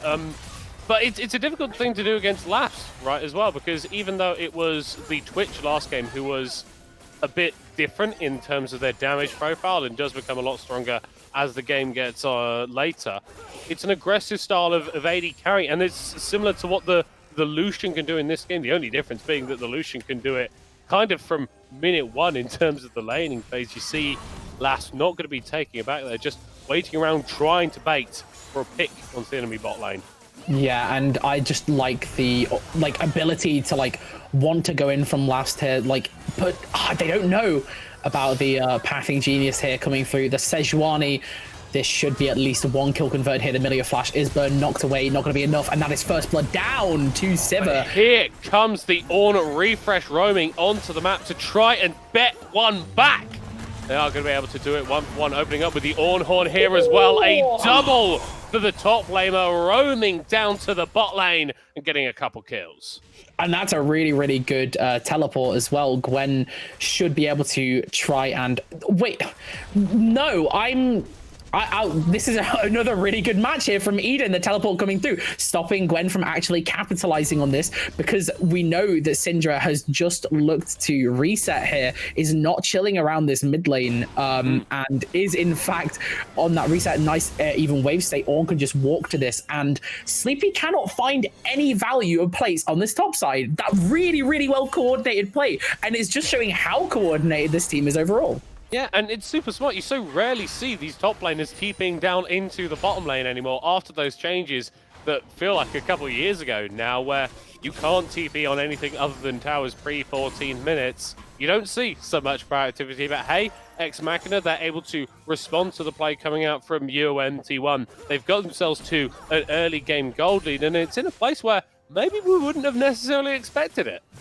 And I don't think there's any issues with giving Ornn the lead, to be honest. I think the closer you get to an ornament, in my opinion, the better. The amount of gold value that comes through from that is absolutely off the charts. And as anyone who's played Ornn or played with an Ornn will know, Ornn is just one of those... Never mind, enough about Ornn. Look at that. Just culling lots of damage, lots of bullets. That is a certified culling moment. Oh my goodness. Oh. Well, no, when you're seeing that amount of ammo being dropped on the screen, I think losing your mind a little bit makes a bit of sense. Okay, attempted counter. Jungle is going to turn into an attempted kill on the Sejuani TKO survivor. Taken down for the second time this game. Eames grabbing the kill.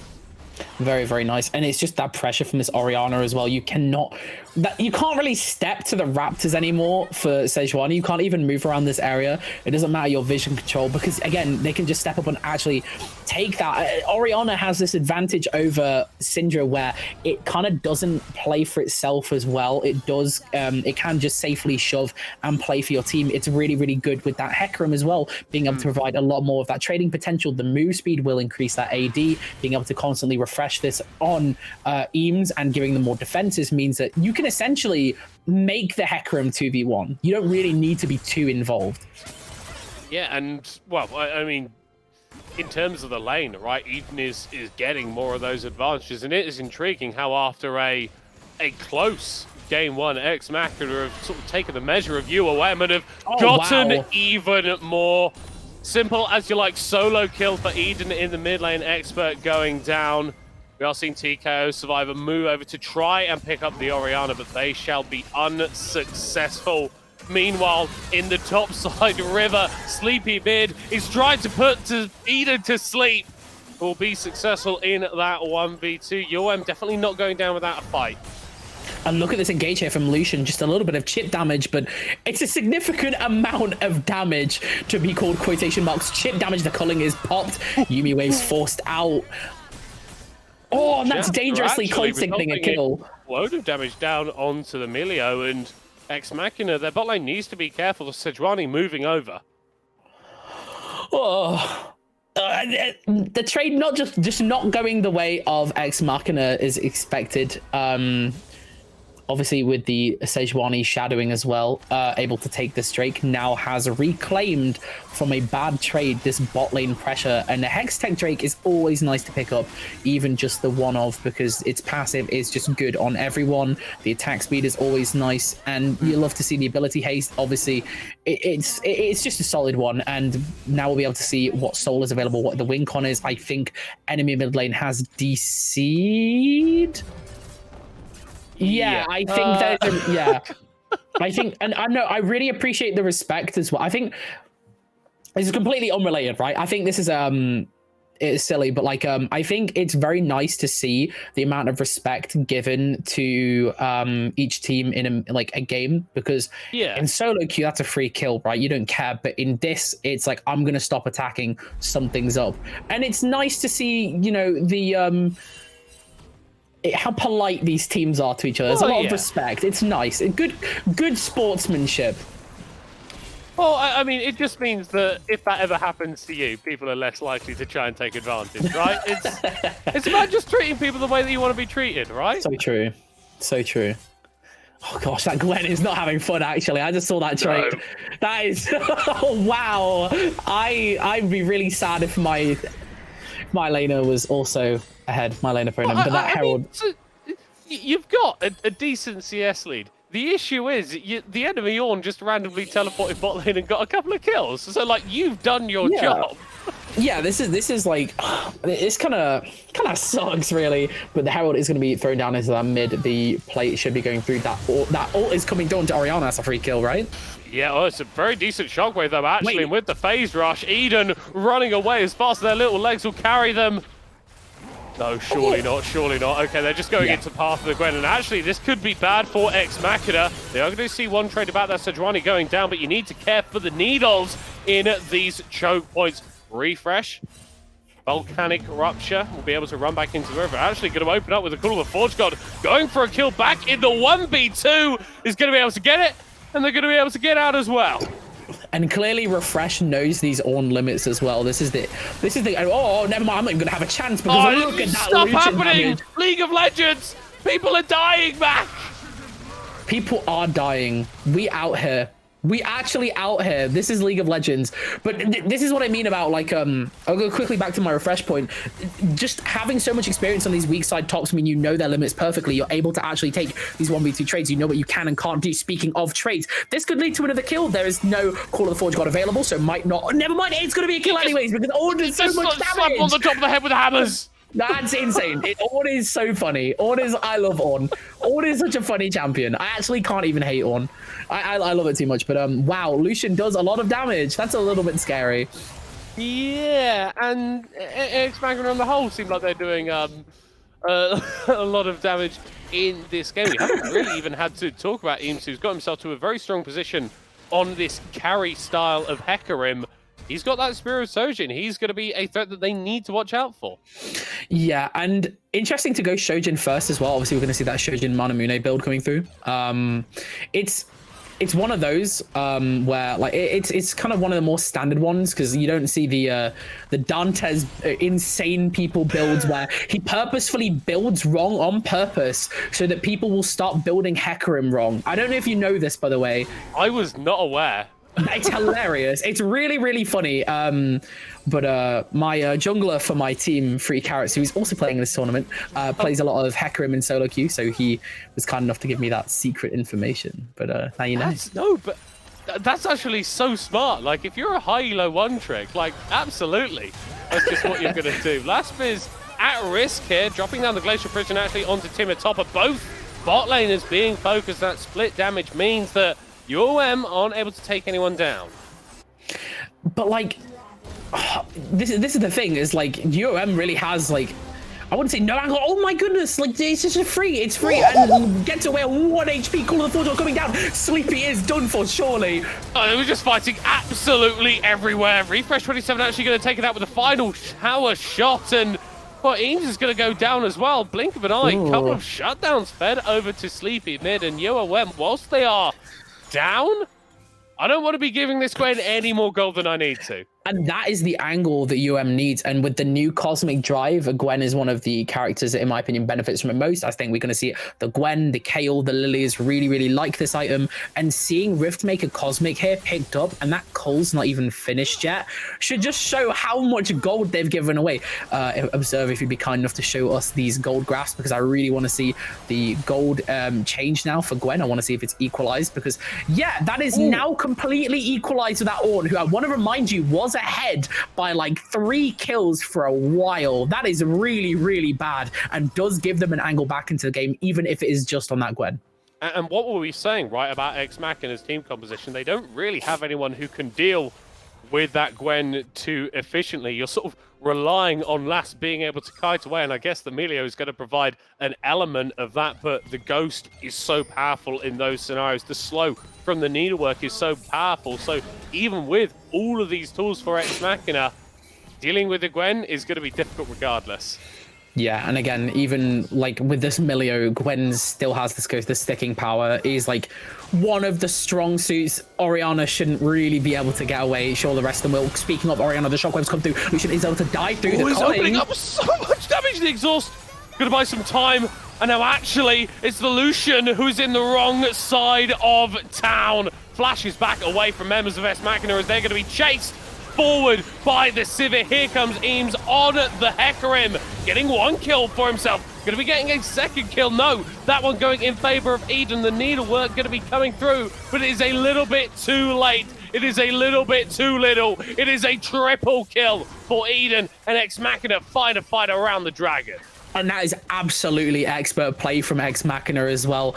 Eden's really weaving through combat, absolute limit testing. Obviously, Eden there for the backup as well. That triple kill, very clean, able to play cleanup crew. And that should be like free objective control here. Sure, that Gwen is still alive. It is still a threat. It's still able to chase you down, but it's not there when it needs to be. It's not there in the right places, and it's just too late. And that team fight is going to be a huge conversion. It's going to lead to a huge conversion for the side of X-Machina's. Towers should go, and that is another picked up, and they should be able to get a little bit of priority onto this Rift Herald if they choose to do so.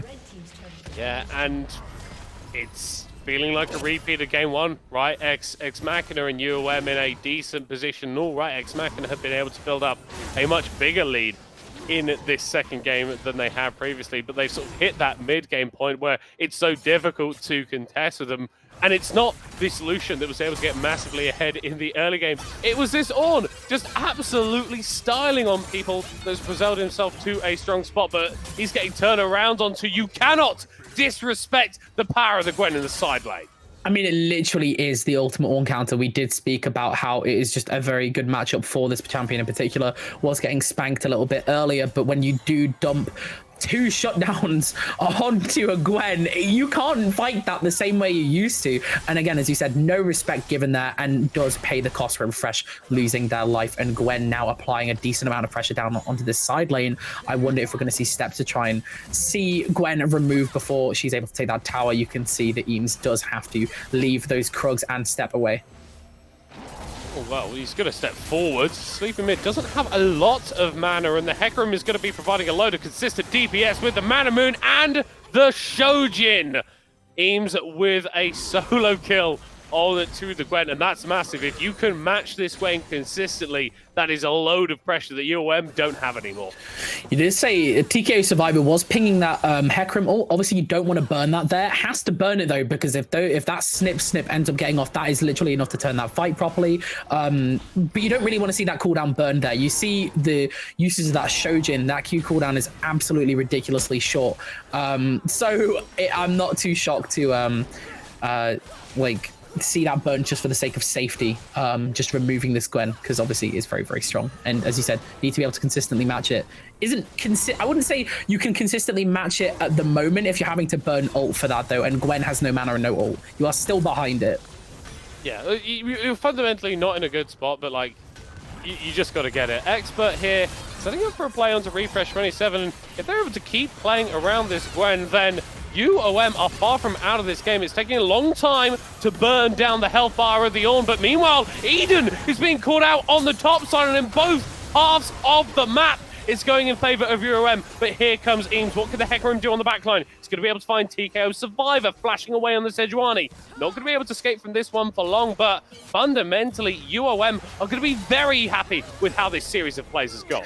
Yeah, absolutely. Being able to find a space around the map. Look, Gwen just waiting for the wave to crash through, denying as much as possible. And so I was going to say it does give them like round the map control, but they are able to starve this Baron. Sejuani has been picked off, and Hecarim does have the ult available. It is a little bit scary, and I don't think the members of the team that are here right now win this fight. Gwen having to burn that TP instantly. Flash from Export, but he misses on the scatter of the weak. Timotopper on last still forced to disengage towards the top side, and Sleepy Mid is going to cut through them with ease. Like a knife through health bar, the health bars go, but it's getting turned around. Eden has showed up for the play and is going to be able to slay his lane opponents. Ex Machina, they arrive just in time and will take down a couple of members of UOM. Sleepy Mid still in a decent spot. TKO Survivor alive if they want to go for a steal. They're going to have to as Ex Machina move to the Baron. I think what they have right now should be enough to be able to like actually reasonably contest this Baron. I don't think they can actually sit here and take this. I think they need to respect this Gwen is still alive. The jungler is available, trying to get as much vision as possible. It is that you're probably going to stop hitting the Baron soon. They know it's available, dodges the ult, moves on. Ooh, Refresh. 27 into count. Eames going back forward, but he's not got the support of his team. That's a shutdown for TKO Survivor. And Refresh 27 not able to find the knockup with a Syrian charge there. And it's UOM that are able to bully against Ex Machina around the Baron pit, despite being so far down in Colton. Hey, with the Hecarim off the board, maybe you want to start it out for yourself. Yeah, being able to turn that around is, again, it's more about like, do they have the ability? Like, I don't think either team has the ability to do Baron here. I actually don't think either of them can take this fight, but they are going to see a charge from Sleepy Mid here. He's burning down people so low with the snip. Absolutely annihilating health bars. Getting revenge onto Refresh 27, but Mac, I think you're right. I think the Baron is a bait for whoever starts up. So mid lane tower, Dragon going to be the objectives that are being focused onto by UOM. And it makes a lot of sense as well, being able to deny that soul timer. We are seeing, I don't know if this is rigged. I don't know if like the Cloud Drake is sponsored by Monster or something. I think that's the wrong company that gives you wings. But like, yeah, we are seeing Cloud Drake picked up again, and it is being able to deny that soul is really, really important, especially on something like that Hecarim that does benefit so strongly. Dashing forward, trying to get a kill down onto Puppy Go, but he can't do it. The shielding from the Yumi enough to take the Sivir all the way back to base. Not in the body bag, very much alive. The mid lane tower falling down as well. And I know, Mac, 5 minutes ago, we were saying that this game was not done and dusted, but very much where Ex Machina would have liked it. For UOM T1, though, I think that the game state is much better for them than it has been for the last few minutes. Yeah, Civis scaling up now, couple of items. Expert nearly going to be ticking over onto that Seraph. And Sleepy mid, almost level 16, 3 items on the Gwen. Yeah, and I feel like it's only like a, what, like just under a 3k gold lead for this period of time, and considering how bad it was earlier, it feels a lot better. But this is probably a dead Sivir. You just drop every single bit of damage. Bolts of CC at the enemy AD carry, and you will eventually take her down. Astro is going to be a 2-for-1 package deal, and taking a couple of those guys off the board is going to be great for Ex Machina. Baron is on the table, but you need to be aware of this split push. Yeah, and this is the value of just these kind of picks. The Jax we saw in the previous game wasn't doing this, but the Gwen now, the Gwen is behind, and the Gwen has the ability to actually apply enough side lane pressure where someone has to go and match them. They have enough of a lead. Oh, he's on the wrong side of the Dragon Pit. Fancy feet on the Orianna is somehow able to keep himself alive. And the rest of his team are going to get a couple of kills. Last with the double. And Sleepy Mid once again turns up to the fight, and the rest of his team just isn't there. Puppy Girl respawning. The dash is available. Do they want to go for it? No, decide better of it. And after a strong series of plays from UOM, Ex Machina able to wrest back control of the game, taking down the Baron. And it's just, it's really, really hard, because I was talking about how this Gwen has enough of a lead that it can apply pressure on the side lanes, but we see an example of what happens when the Gwen is not playing with the team. Everything just gets melted, and you don't really have the ability to shred through these things that are just collapsing onto your team's front line. Now, part of me wants to think that what Eden did there was a bait, because the team is able and has the ability to disengage from Baron and move onto the enemy team fast enough that they can start creating an actual fight there that is advantageous for them. Eden can stay alive long enough, has as you said, fancy feet, has the phase rush, and just so much move speed on these items as well, that they can stall for long enough where the team can just fully collapse and wipe like that, and ends up picking up this Baron, actually picked up this time for the first time, I believe, for any of the teams in this game.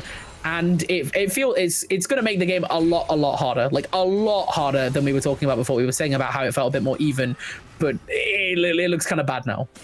But I think we still haven't seen that team fight where Sleepy Mid is actually able to get into it and really do Gwen things, right? It constantly feels like UOM are starting these fights where the Gwen just isn't quite in position, and when she's able to get in position, you still need to be scared on the side of Ex Machina. You've already thrown a substantial gold lead once in this game. There is absolutely the potential for it to happen again.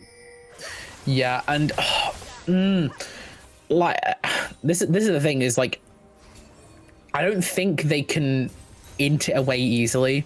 I don't think there's like an easy way to throw their lead as much as there was like before for the side of Ex Machina. I think it's a lot harder.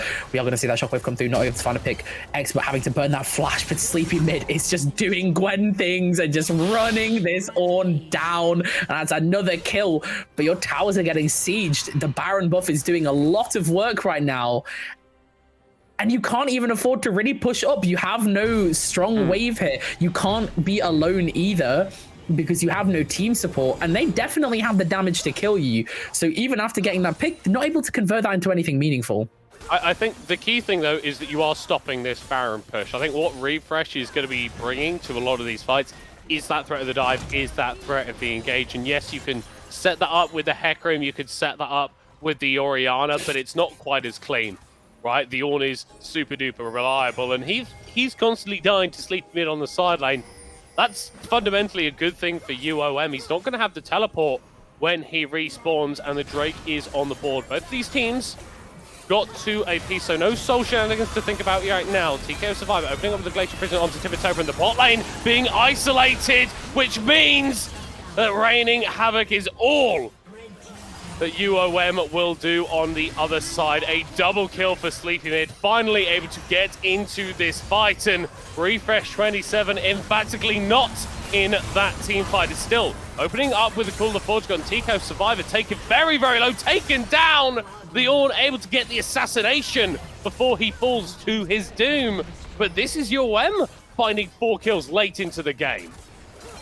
And like, look, Lucian's trying to hold the wave here to make sure they can't end the game, but Sleepy Mid doesn't care. They just do so much damage to these towers, able to take this inhibitor for free. And we were talking about how it was, like I was mentioning about how it was kind of hard for X Machina to kind of int their lead away, but you also mentioned about how Gwen isn't being enabled to do Gwen things into this team. That's a Gwen thing. Gwen did Gwen things and won them that team fight. And a really nice pick as well. We saw the Syndra actually start doing things, coming online. That pick is now seeing its value now, and it's really, really good as they now move on to Soul Point.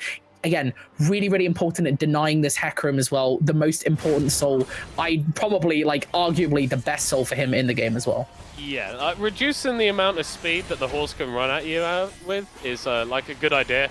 I don't want that pony to be that quick. But on the other side, it's a pretty damn good soul if you've got a Gwen, right? And what we're seeing consistently from UOM is that they are able to win these team fights if they can get the proper setup, if they can find access for Sleepy Mid. This series could very well be going to Game 3. I kind of hope it goes to Game 3. I do want to see a little bit more action from these teams. I'm an enjoyer of Ex Machina. I like a couple of these players already. I actually have, like, obviously, and I know you've cast these people before, but I'm kind of warming up to Manchester a little bit now. They've got me a little bit. Sleepy Mid and their just demonic team name. Like just these players are unhinged. I'm sorry. There's an energy. Like, it's chaos. It's chaos, and I love it. And I want to see it go to Game 3. I'm loving good League of Legends gameplay, and what I want to see most is more good League of Legends gameplay. So give me more. Let's see what happens. Absolutely. Well, we're starting to get to the point of the game where item builds are being finished out, and that's where the ornaments that Refresh is able to give his team can provide so much value. It's an extra 1,000 gold on basically everybody, and maybe that's going to be enough for them to win this fight. Teams diving desperately into the backline, but Expert is able to get away for a moment, but Refresh is going to be able to take them down. Sleepy Mid finding access onto the backline, but the Yuumi finding access into her own grave. Fundamentally, the Gwen hasn't been able to join this team fight, and that bodes very, very well for Ex Machina. They've already gotten 3, and TKO Survivor will not be surviving for long. The Baron going to be the next focus. We don't even care about the Gwen. And that was, we were talking about that Gwen being denied in that team fight. I just want to talk about this Milio value real quick. Wow, that Milio actually did work at denying that kill onto Eden. Also, just so much good team setup. Generally, what we've been seeing so far, always pretty good and consistent. Not going to be the pick yet. The Hallowed Miss. Oh, wow. Eden going so low, getting away barely, but that Baron buff remaining. That is now 5 with Baron. A clean ace. Cannot end the game just yet, but setting it up, getting ready to do so. I don't think any major objectives up anytime soon. That next Drake is up in 230, so it's not anytime close. I think Ex Machina are going to look to close this out as soon as possible. And yeah, this is what I kind of want to see more. The Gwen can do Gwen things, but you can make the Gwen not do Gwen things. You can anti-Gwen the Gwen. So yeah, I think they've found what they need to do now.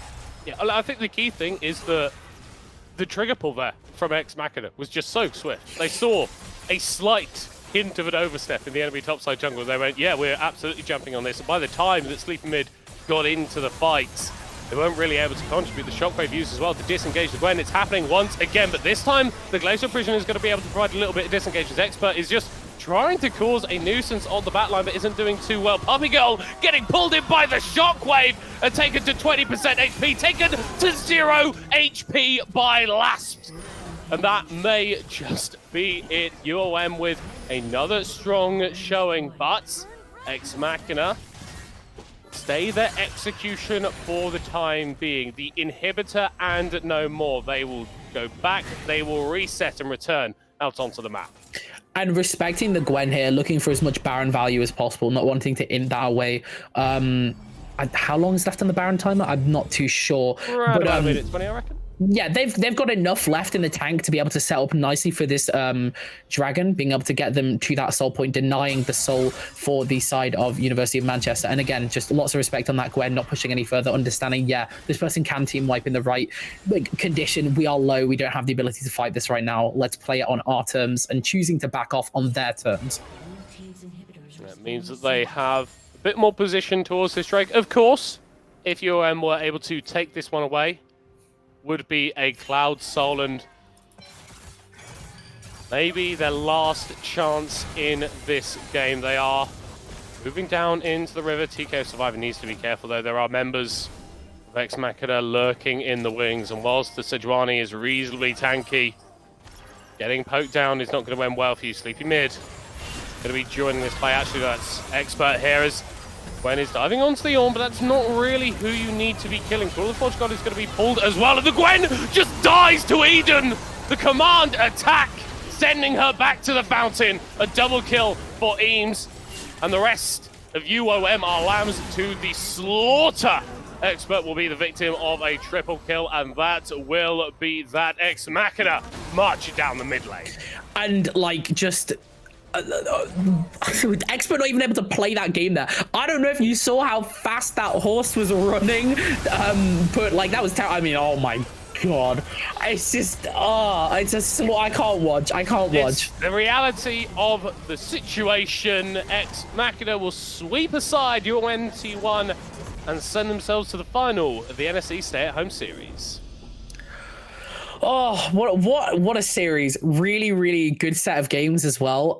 Really seeing how strong Ex Machina is, and they will be going against, it's been confirmed now, they will be going against Kent, who are, again, like, I don't know the results. I didn't check the new results, but they were playing in the Amazon University finals, and this is also another very, very strong team. Sure, it's not the same roster that was coming in from the previous series at Stay at Home, but it's mostly the same with their like strong team. They did a 2-0 against the team they were playing against. That was Kiel. Very, very strong performance. So there's still ones to watch coming into this. This should be a really, really exciting final set of games coming through. And it wouldn't shock me if we actually see it go to like max number of games this time. It really wouldn't. And I think that it's very, very easy to sort of look at this game coming through from Ex Machina and go, it was a 2-0 series, right? It was a 2-0 match. But there was so many points where it felt like if there had been a bit of stronger execution, particularly in this second and sort of final game of the series, if that execution from University of Manchester had just been a little bit crisper, then we could be going to game 3. We could be seeing a different team in that final. Yeah, for sure. And again, like it was just such a good set of games as well. So again, if give your love to University of Manchester in chat as well, and also give your love to !monsterdrop if you like free monster. I know you guys want that monster drop. I'm tempted to go in chat real quick and type it in myself. I like free stuff too. But yeah, make sure you stay tuned. We should be cutting to a short break kind of soon. I'm ready to go. Make sure you stay tuned. Yeah. Exeter versus Ken, and they're gonna win, or the Germs, and who's gonna win? We don't know. One of the teams is gonna win. One of them's gonna win. Stay tuned. Back at 6:30. Please don't go anywhere, because there will be League of Legends. Goodbye, but not for long.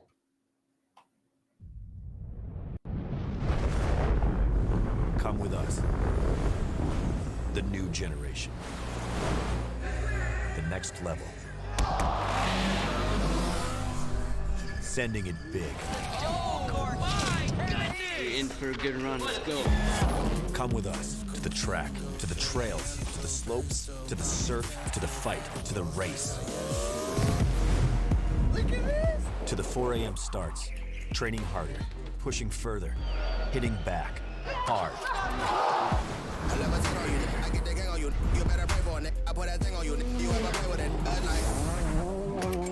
To the fans, to the followers, and the haters. Come with us to the blood. to the sweat, and the broken bones. You rehab. We'd never quit. We'd never give up. We take control. To the world titles. To the world's first. The world's best. UFC Strawweight Champion. Come with us. We're just getting started. It's going to be so much fun. I promise you.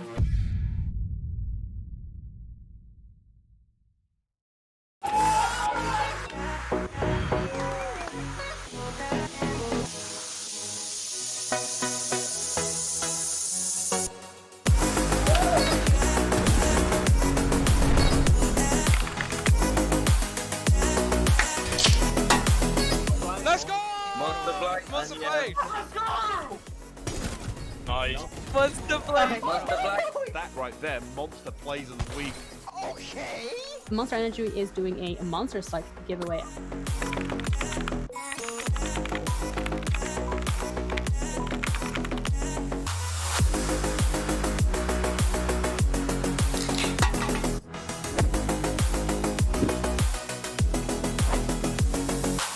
NSE Stay at Home series Supported by Monster Energy.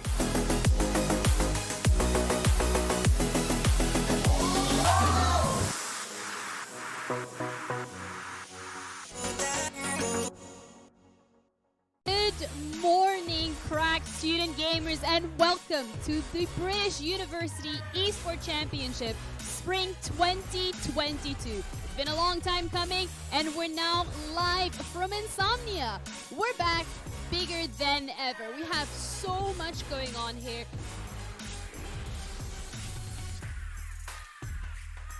It's a place for all competitive gamers to come along. Even if you're not amazing, you can still take part, which is really nice, and you meet so many different students from different unis. It's just really nice, like a fun place to be. And the NSE, by being at Insomnia, is really amazing. Especially a small, isolated university like Oxford, it's great to meet other students who are into esports.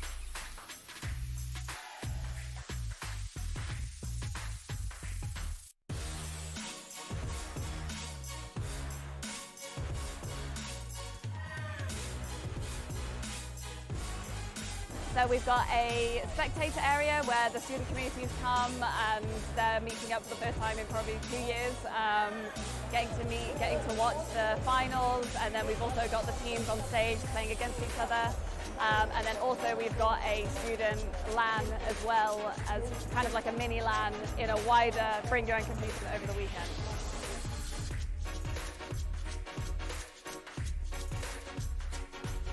Super grateful for our sponsors. Our headline partner is Intel. We're also partnered with Barclays, Monster Energy, providing loads of Monster Energy to keep everyone fueled over the weekend. PC Specialist, Special Effects, and we're also partnered with Bucks as well.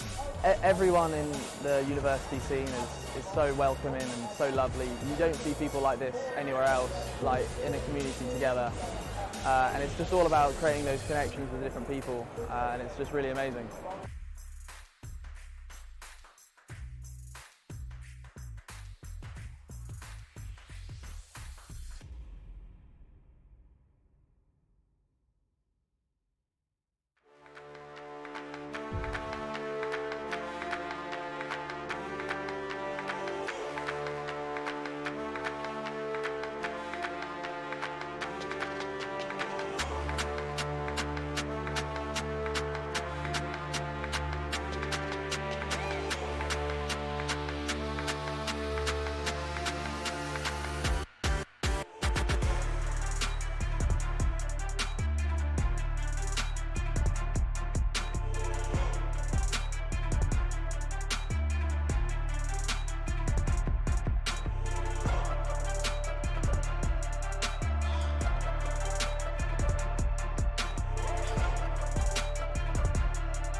new generation.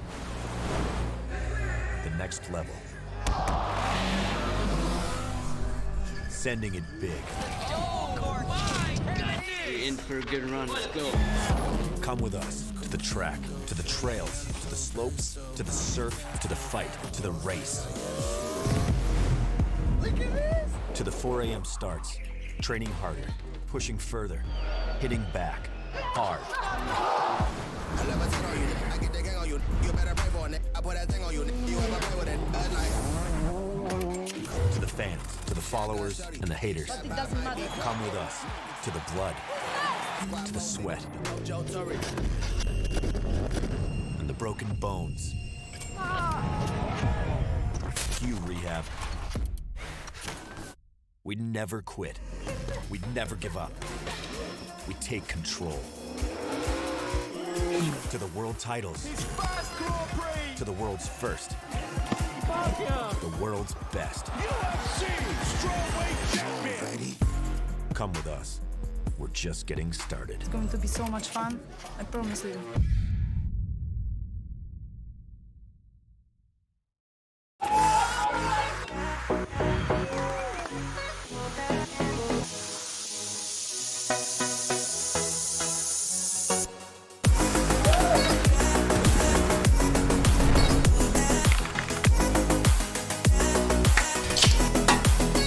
Let's go!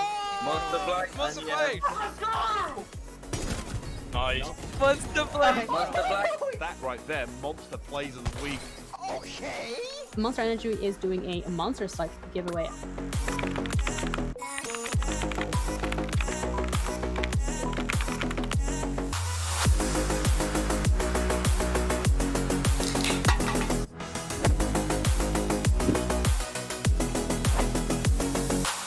NSE Stay at Home series. Supported by Monster Energy.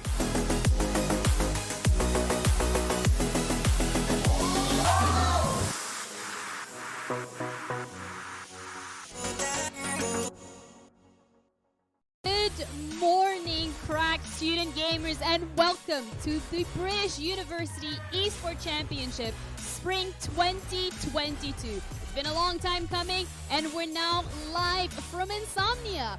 We're back bigger than ever. We have so much going on here.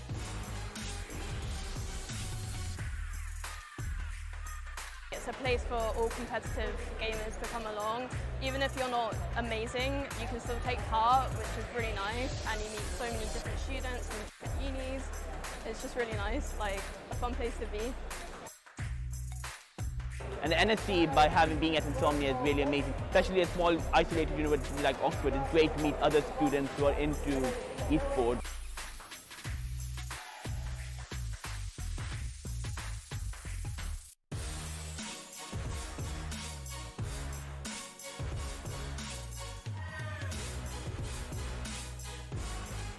So we've got a spectator area where the student communities come and they're meeting up for the first time in probably 2 years, getting to watch the finals, and then we've also got the teams on stage playing against each other.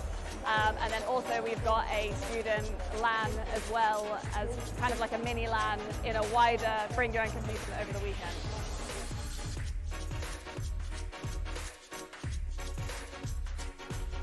Super grateful for our sponsors. Our headline partner is Intel. We're also partnered with Barclays, Monster Energy, providing loads of Monster Energy to keep everyone fueled over the weekend. PC Specialist, Special Effects, and we're also partnered with Bucks as well. Everyone in the university scene is so welcoming and so lovely. You don't see people like this anywhere else, like in a community together. And it's just all about creating those connections with different people, and it's just really amazing.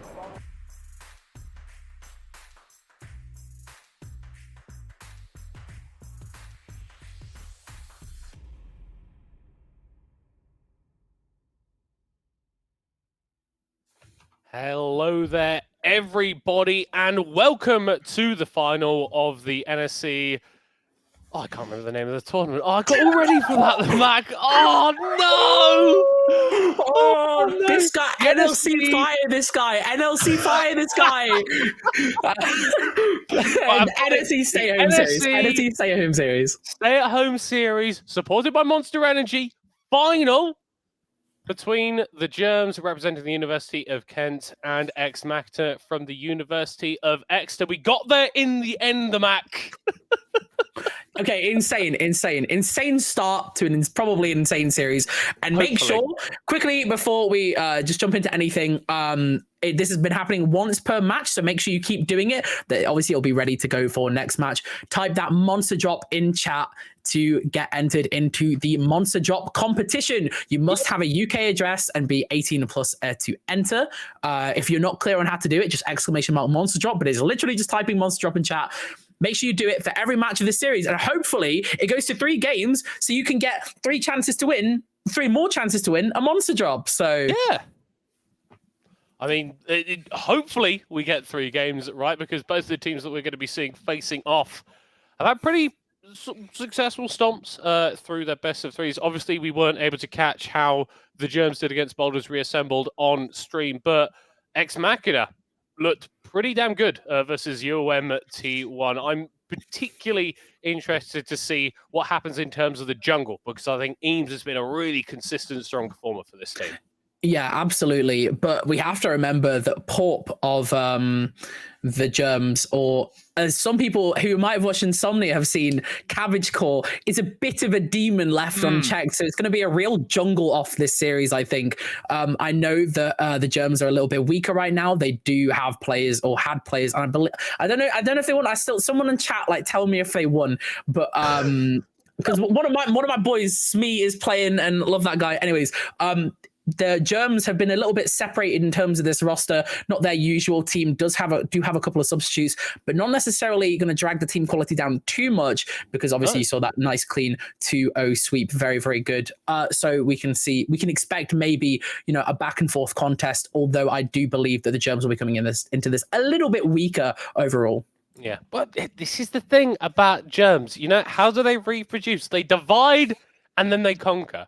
So maybe it's just a case of them going to be getting dubs absolutely everywhere, as we are jumping into Champion Select for the first game of this final of this best of 3. And something that we've been seeing hitting the ban table time and time again is this Evelyn against Eames. You know how good he is on some of these bruisers like the Hecarim, like the Wukong. You don't want to give him that Evelyn because he's a demon on that pick as well.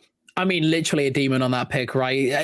But yeah, it makes a lot of sense to see a lot of jungle respect here. That Viego being taken off the cards, the Twisted Fate, literally the cards being taken off the table, makes a lot of sense as well.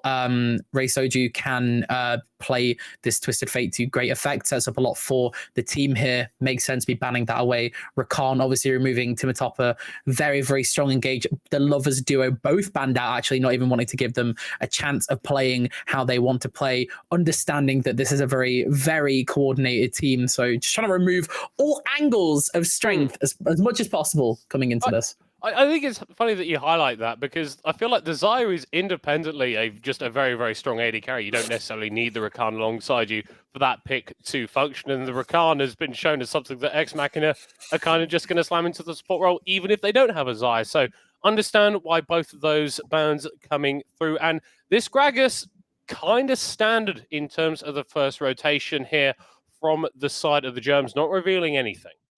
Yeah, so what I'd expect to see picked up here is either the full bot lane or your jungle bot lane or your jungle support. Makes a lot of sense here. I think that would make a lot of sense. Skarner will be a proxy pick, I'm pretty sure, because again, as we said, who on earth is picking Skarner? And once again, it is that Milio proxy. Milio, yeah. Milio is very, very strong. Just very, very strong. Even with that Jinx banned away, there are options to play it. They can run that Lucian, can do, I don't know, again, the Lucian's is coming back. Why would you do anything else if it worked, right? But yeah, the Gragas being taken off the board makes a lot of sense here. Yeah, but what I do want to see now is how this Lucian Milio is actually going to be interacting with the lane, because last time we saw them on the Rift, it was against the Sivir Yuumi, and that is not a duo that screams lane pressure or lane presence to me. So I think that maybe it was a bit easier for the bot lane of Ex Machina for Last to sort of execute in that scenario. And when you're having to go up against a Varus that is an entirely different prospect in terms of the power in the laning phase. So this is really interesting as well, right? So Varus will be naturally outranging, outpoking this Lucian. There's only so much work the Campfire can do, able to apply a little bit of pressure. It can take really explosive traits. And speaking of explosive traits, if that Pike is actually picked up here, this is going to be incredibly hard to play. I think this is a really, really good pick. And it's not something that you see picked incredibly often either, but it works really, really well. I like it into this Milio pick as well. It does punish enchanters. It is used, and it does work well in tandem with Varus, in my opinion. And again, it should snowball Varus ahead so that they can kind of skip the deficit that they'll have against Lucian in that mid game, making it a little bit easier. Not too shocked to see that Orianna picked up there.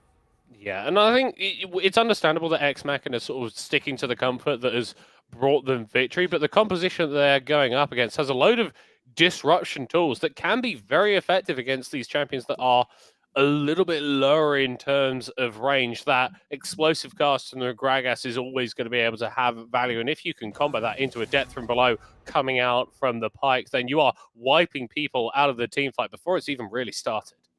Yeah, for sure. We are going to see some targeted mid lane bans here coming through. Anivia is just really cringe. Everyone should learn Anivia. Every mid laner should just learn Anivia. If you want to win, just learn Anivia, guys. It's not funny. Jack's banned away. That is a comfort pick, as we know, for Refresh. It's something that they can play outside of those tanks. Obviously, would we want to be picked into this Gragas as well if we're expecting this as a top lane flex? Syndra banned away as well, another target removal, although we did see a strong performance from Eden against that Syndra in this previous game. So I'm interested to see why they banned away Syndra, maybe just because they feel like Ray Soju's a little bit more competent on the pick here, and the Malphite ban away as well, just removing just silly tank option for Refresh. Malphite is just not in a good spot right now. Like, he's ridiculous. I mean, the on is still there as well. Could be something that we see Refresh go back towards. But yeah, no, I think it is intriguing because the Orianna has been very, very strong for Eden, and he hasn't really needed or felt pressured too much in a lot of these games. Going to be the Wukong here for Eames. Very, very strong on this pick. We know how well he can perform with it. Nearly went deathless, I believe, in their first game. So definitely something that's for the side of the Germs. You're going to need to focus that down and not allow him to snowball as much as he did that previous time. Yeah, for sure. And Camille is really, really interesting here. So I guess the point of this is to isolate and lock down a target if you know that the rest of your team is going to be strong, engaging onto your back. Oh, I hate Victor. Oh, wait, no, I love Victor. It's so engaging. Yay, I love power farming till 25 minutes, then winning the game. Wow, I love control mages. If you want to rework a control mage, oh my God, right, big brain. Let's just add a stacking passive, guys. Oh my God, it worked so well with Syndra and Victor. They're not problems for the game at all. You know what? They should rework Orianna and give her a stacking passive. I'm sure that would be just fine, which is going just great. Anyways, we are going to see the Renekton picked up here. Interesting. Looking for those trades against Camille is something that can counter this early. I'm sorry, I just completely something happened there. It's like you're some sort of like sleeper agent, or I said like a code trigger word or something, and now you just like went into this whole sort of diatribe. You like member of some sort of underground faction within Piltover that has been sent to assassinate Victor or something? Is this your MO? I'm actually part of the Camille family, obviously. Yeah, that's how it is. But it's on site for me with Victor. I really, really don't like this pick. I think I remember when I first started casting, and I casted like this Plat League for this thing called the Red Gaming, like Phoenix League. I got to interview this guy, wonderful guy called Caster Oak. He does casting, but he was playing in it as well. And he played Victor. And I remember the interview, he just said, yeah, I just locked Victor to prove a point because scaling control mages are really cringe. And I think that was 2 seasons ago. And I think nothing's changed. Nothing's changed. Like, it's still cringe. It's not like, okay, if you're playing Victor, fair enough, whatever, go for the win. I just think Victor's really lame. Yeah. I know. I'm pretty sure Oak lives like very close to me. I might go and like knock on his door one day. Just like, by the way, thoughts on control mages? They are kind of cringe. He'll be just as annoyed as he was before, I think. I think just like goes into the exact same sort of thing. Just a reminder, everybody, because we had the Skana in the previous game, which was proxy picked for the Milio, we're just going to need to get all the players to go back into the champion select and get it remade, which is just why it's taking a little bit longer for us to get in game. But the Mac, that just means that we've got more time to discuss what's going on in terms of this champion select. And the R5 Renekton actually coming through there at the end for Ex Machina. It's not super carry, but it's also not a super tank. Maybe implying the Ex Machina are going to be indexing a bit more towards fights around the Herald than they were in previous games. So there's two ways of playing Renekton. I don't know if this has changed, but there's one thing I saw people do is the Prowler's Renekton. It just goes on that backline, deletes that AD carry. I don't know if it's still viable now, but it is something that when Renekton was picked, it is something that you can see people doing. But you pick Renekton mostly probably just for this lane matchup with Camille. I don't think she's going to particularly dominate the early lane in this matchup purely just because Renekton is so strong, able to trade, basically negate her passive as well, has side lane pressure, can do this split pushing, kind of does more of what Refresh wants to do without forcing him on a tank. So I understand the pick here. I don't hate it, and it does give dive potential. Again, able to follow up from that Wukong as well. Yeah, and then, but you do think about that Camille on the other side, and yes, maybe it's not going to have as great a time in the early game, but once you get into those team fights, it's kind of like the Gwen, right? It can just get onto the backline and completely tear someone apart with true damage. The difference being, with that Hextech ultimatum, there's no way for your target to escape to kite out of there. Yeah, so I guess this is why I like the pick. I think they acknowledge what Ex Machina is doing. Unlike what we saw in the previous games, there's an answer now. It seems like there's again, no disrespect to Manchester, because there was attempts to solve the problem in the previous drafts. It feels like there's been more that's gone into this draft, a lot more thought specifically for the team matchup. And I think there's a lot of respect put on the name. But again, these are two teams that are very, very good. So I think they have to kind of be on their A game. Although I will say, Ex Machina's team kind of mirrors what we've seen already. A lot of picks did go through already that we have seen before, but I guess I would kind of prefer Timotopper on the Milio over the Rakan if I was playing on the side of the Germs. Yeah, I think it's because he's just such a strong engage player. I think getting him off of that just feels a lot better for you. And the thing is, you've got a Pyke on your side if you are the Germs as well. And so your opponent having a bit less agency is great for you because it's a champion that needs to function playing on the front foot going forward. That can kind of be said for the Camille as well on the other side. You need to be going forward, making stuff happen with these picks. But in the same vein, you've got the Gragas and the Victor. As much as you may dislike the champions, you've got zone control there, and you can create these areas in team fights that are difficult to walk into. Yeah, absolutely, and it's a good match as well. To, as you said, this Orianna, it's a good answer, and I feel like it does, and it doesn't shock me too much to see that Syndra banned away because it's the same logic. I literally said Riot did kind of make these characters incredibly similar in the way they play. They took a lot of the lane poke away from these characters, a lot of the bullying, the ability to actually bully people out of lane that was so oppressive in esports play, and they kind of just made it generally more wide and accessible to the overall player base, which has now shifted them into this new category of these scaling control mages that when they do hit that, again, I'd say 25 minutes is a pretty good example of how it will happen in general play when there's not too much snowballing. When you hit that 25-minute mark, you are online and you're able to do so much more. But then you think about the other champions that you've got alongside yourself, right? It's not just the Victor. You're not just relying on this champion to get to that late game point and just win the game for you. The Varus is going to be able to offer a lot as an AD carry on one item, kind of regardless of build, and then that Pyke snowballs so effectively. So you've got this pretty strong curve actually on the side of the Germs in terms of when you're going to be effective. And I worry a little for Ex Machina because I can see a similar sort of curve. But once you get to the hyper late stages, I feel like it becomes very, very difficult for you to actually interact with the enemy team. And this is the issue with that Renekton pick as well. I think it doesn't give the same value that something like that Jax would have done, something like that Ornn would have done, or as we saw from the side of Manchester, that Gwen. It's not giving the same strength because it is for backline access, right? That's what it's for, but it's not as good as Camille. It's not as good as Gwen. It's something that will fall off. So it's the issue of kind of those early to mid game comps where it's hard, right? It's really, really tough to play those out. Yeah, but you still have this style of Ex Machina where they're playing for ultimates and they're playing for Wombo, and I think that that's the wrinkle, and that's that you need to consider, and why maybe we are favoring them a little bit more coming into this game, because we've seen that they are a team that functions very, very well when they have got these team fight ultimates. They just need to be landing all on the same target. Yeah, I mean, I like to think that Teamfight Wombo is the way to play professional League of Legends, right? I like to think it's like such a staple, right? It really is, and it's really fun to watch as well. I just love seeing everyone press their win button. It's very, very satisfying.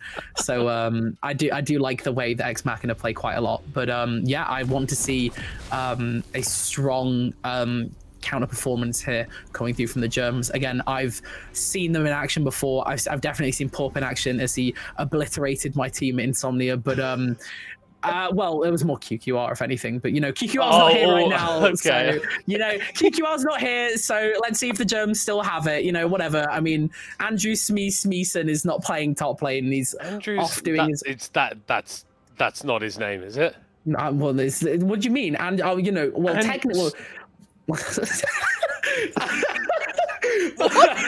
don't worry about it. But yeah. So it's just the it's a different roster for the Germs, which again, as I said before, it does worry me slightly, even if there was a win against Kiel. I know that Kiel had to sub in a different top laner, weren't necessarily on it in terms of their games, which is why they kind of got sweeped a little bit. They weren't really playing as a team. I did see the match history as well, and I'd like to fill you in on that. So one of the games, it was a lot of carry through Fruity Carrots, the jungler, who was on that Wukong 11-0-14, and Jackal, that center, 15-3-16, and they lost that game because they couldn't match side lane pressure. So it's not necessarily that the Germs are dominating the victories they won. It's more they found alternative win conditions. So I wonder if we're going to see the kind of same stratagem played out if they know they're on the back foot coming into a more organized team. Yeah, well, we shall see. As I believe we were just having a little bit of a pause at the start of the game, but I think that has been resolved, and I think we are going to be jumping on to the Rift for the first game of this best of three, the NSE Stay at Home Series final. It's just a little visual thing. It's fine. The game is going to be happening. We are going to be having League of Legends. And just a reminder, if you've tuned in, I said it right as we started, but we're doing it per match. Make sure you type monster drop in the chat to be entered into this match's giveaway for a monster drop. Remember, you have to be from the UK and you must be 18 or over. That is monster drop in the chat. Make sure you do that every game for this amazing series that hopefully goes to 3 games. Hopefully it does. Ex Machina opening up with a 5-stack into the bottom lane. Not finding any Germs just there. They've instead opted for a bit more of a conservative 5-point start, not wanting to overstep, but also not really being able to establish any vision in the enemy jungle just yet. Yeah, so I think it's interesting how like the teams just kind of dodge each other in this early phase.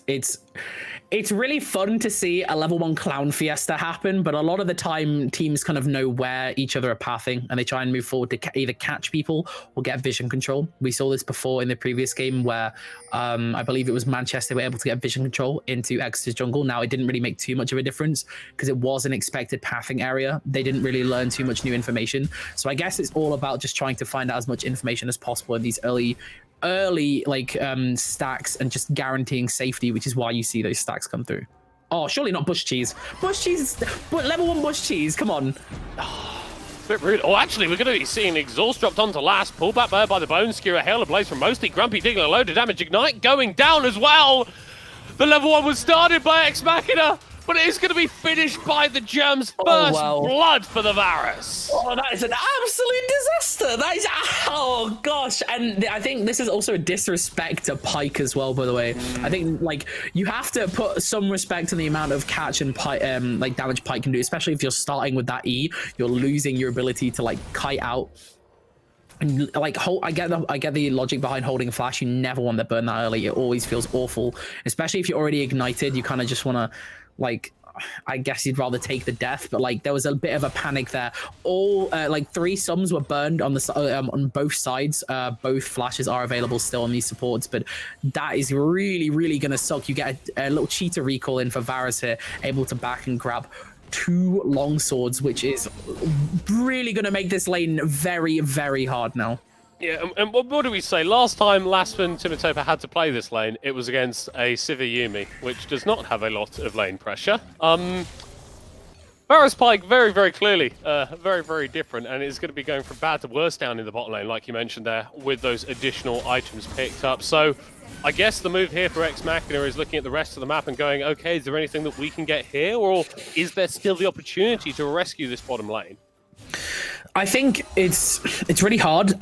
So Pyke's not got like a huge lead. So I know that a lot of what Pyke does is the snowballing. I used to make the joke that it's changed now because the way they changed Pyke's ult gold gain. If Pyke wasn't full build by 15 minutes, you basically lost the game. But okay, nice little trade coming through. But as you can see, that is an insane differential for this period of time in the game. 500 gold advantage going through between both ADCs, and it will enable the support more to get these picks, find these like catches. And this Varus is already going to be doing so much poke damage. So you can't really do anything other than wait for your sums here as the bot lane for Exeter. You do see there is a shove coming through here from Last, so he's going to be able to reset fairly cleanly on the Lucian, and this is something that you do want to be very aware of when you are down in the bottom lane, making sure that the wave is in the right spot. You can take your reset safely, and you're not going to get frozen or miss out on a load of XP. So, playing out the bot lane the way it needs to be done in this scenario. Port trying to make a visit towards the top lane, but is just going to be finding Eames there as Refresh 27 gets the shove in his own lane so that he can reset. So, lots of just basic trades coming through early as well. I feel like we're not going to see too much exciting outside of the bot lane here. This is where a lot of the early action is going to happen. Obviously, we will see continuous trades coming through between this Renekton and this Camille, but Renekton should be winning these, and Alpha Moss is no fool. I'm sure they understand that they cannot necessarily win every trade. Will back off, has to play very safely under tower, but look at the amount of... Look at how much they're able to deny here for like just being able to step up, just apply pressure. Pyke doesn't even need to take that hook and can just continuously do this over and over again until they eventually just shove the wave into the tower. The only time they have to actually take these trades, but going even there with that trade doesn't feel too good for Lasp there. And I guess that playing around this minion wave is kind of what you can move to, because Pyke is... He needs a clear space to throw that Bone Skewer, otherwise it's just going to get blocked by a minion and he loses a lot of value. So I guess that's maybe where Lasp and Timatopa can find a way to play this lane, but like fundamentally they are still pretty decently far behind. And with that pressure exerted by the Varus Pyke of Jolu and mostly Grumpy, they're going to be able to move over towards this Drake and help Port take that one down. I guess being able to get some early leads here feels a little bit better, but like when you lose this like, wow, okay, hold on. This is... Yeah, Timatopa getting pulled in. Exhaust being dropped down onto Lasp as here comes the Nimbus strike from Eames. Jolu going to be taken out there for the first kill of the play. Lasp grabbing that one. Dragon actually going to be taken away, and Ex Machina getting a lot for this play. The Thrash Sombrero ult coming out from Eden. The bonk from the monkey in the jungle. And Exeter fight back. So this is really interesting because this is one thing I was thinking about when we take to these early fights, that even though Varus has this advantage, Lucian will always just be stronger, right? Will always just be more like pressure when you're actually grouped and you have a little bit of peel as well, right? Being able to deny that Drake, take that away, steal it with that Wukong. Eden's got a lot of pressure in that mid lane. That Orianna is always strong here. Shockwave always going to be so valuable when comboed with the monkey here. So it's a little scary, and I don't think Varus, at least pre-ult as well, really has enough individual value to be able to turn fights even with that lead. So very well played there from Exeter to be able to pick up that Drake and get a little bit back and actually get some gold in some other pockets around the map.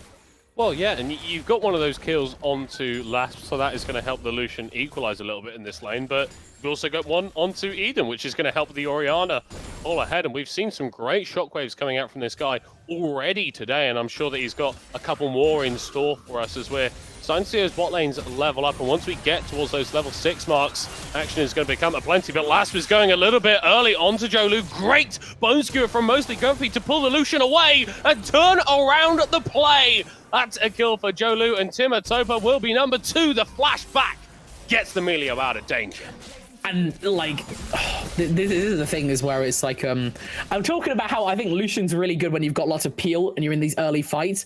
When you're not in these early fights and it's the 2v2 in the lane and you don't have like the same advantage, and or at least you're taking a lot of free hits from the Varus here, you see how much chunk burst damage can come through from that WQ. It is absolutely ridiculous. If you even like just getting down to low HP, even if there's 3 stacks available, it's half your HP gone. It's half your HP. It's absolutely insane. And I guess there's a lot of respect. Oh wow, what a denial! Oh, okay, I'm not sure if Port meant to do that. Well, he's definitely going to die for it regardless. Eames not taking kindly for that, and Eden getting another kill. That's a bit nuts, no? I thought that was intentional, and then I realized there was no vision. I'm like, wait, is this guy? He was just trying to get over the wall, and somebody check this guy's gaming chair. Yeah, something in the way, but I mean, he dies for it, so it's not too great. Does give up Herald control. Lots of people stepping down for this. Eden is a literal 1. Yeah, he's 1 HP. They are going to be able to get the Herald, but I don't think that Ex Machina are going to be able to get with everybody intact. That's 2 going down. Eames taken out as well. So a couple of kills for the side of the Germs, but Herald going in favor, actually going over to Refresh. And that's really interesting as well, because we know that Refresh will want to play for just shoving these side lanes, right? Has the teleport available rather than the ignite that we normally and usually see in these like trading lanes, trying to take these trades. So obviously understands that they need to be part of like a cross map situation.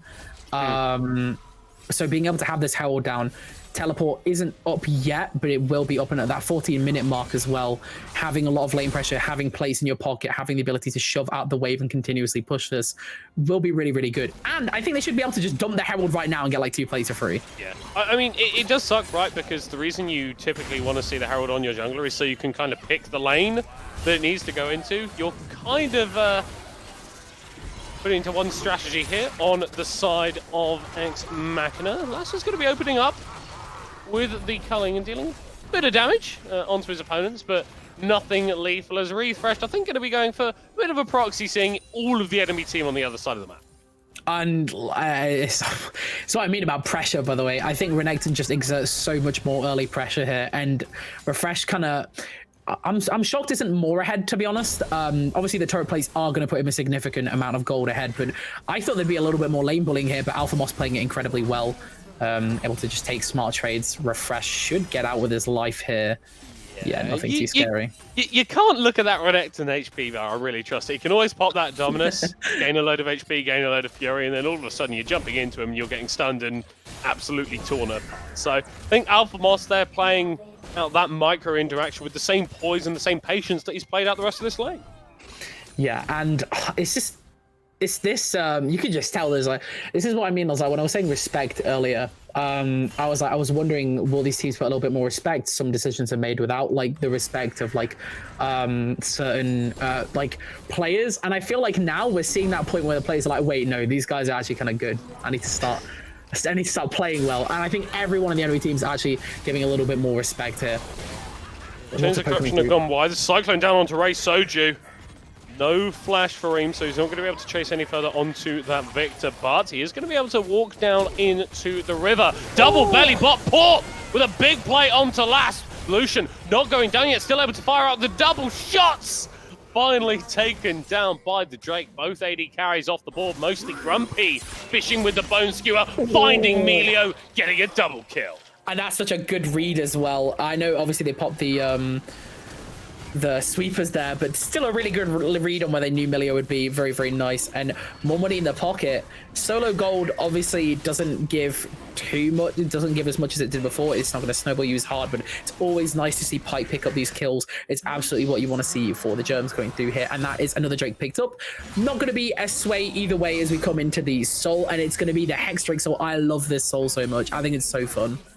and it changes like the map dynamic as well. I think it's really, really interesting. That's cool. That's yeah. The hex gates, the ability to actually reset onto the map a little bit faster, can screw up timings around like Baron attempts, around just being on the map. Refresh really wants to get that demolish proc, but I don't think it's worth paying for it with your life. Dominus flash enough to get him out. Oh, and then there's a lot. I was gonna start talking, but then I realized that I see Porp and Pike start looking grumpy. A little bit scary, going a little bit wide there. Bone skew, not gonna be able to take too much. The clone there. I respect it. Even just applying pressure to get refresh out makes a lot of sense. Colin going a little bit wide, but like even with Eames applying pressure, oh my gosh, huge Varus ult, incredibly well played. That should be a double kill coming through. I mean, potentially Timatopper is a couple of autos away from dying. It's going to burn the flash, the piercing arrow, not in range, and not going to lie, Mac, I don't think you should be losing 2v1s. Yeah, again, you know how I keep talking about respect, and I'm, oh, well, they're finally giving respect. No, they're not. They should have been giving a bit more respect here. But what is being shown is respect in the jungle here. You are just seeing the Germs pick up so much space around the jungle. Refresh is not there to actually support. Pike is now no longer restricted to his lane. Varus can basically just, as you saw, 2v1 this lane, say farm under tower, has the damage to do it, has that shield bow available, can't be burst down as well, has it on cooldown. It has the ability to be alone a lot more, but speaking of being alone, Refresh might lose his life here. Potentially, Bone Skewer.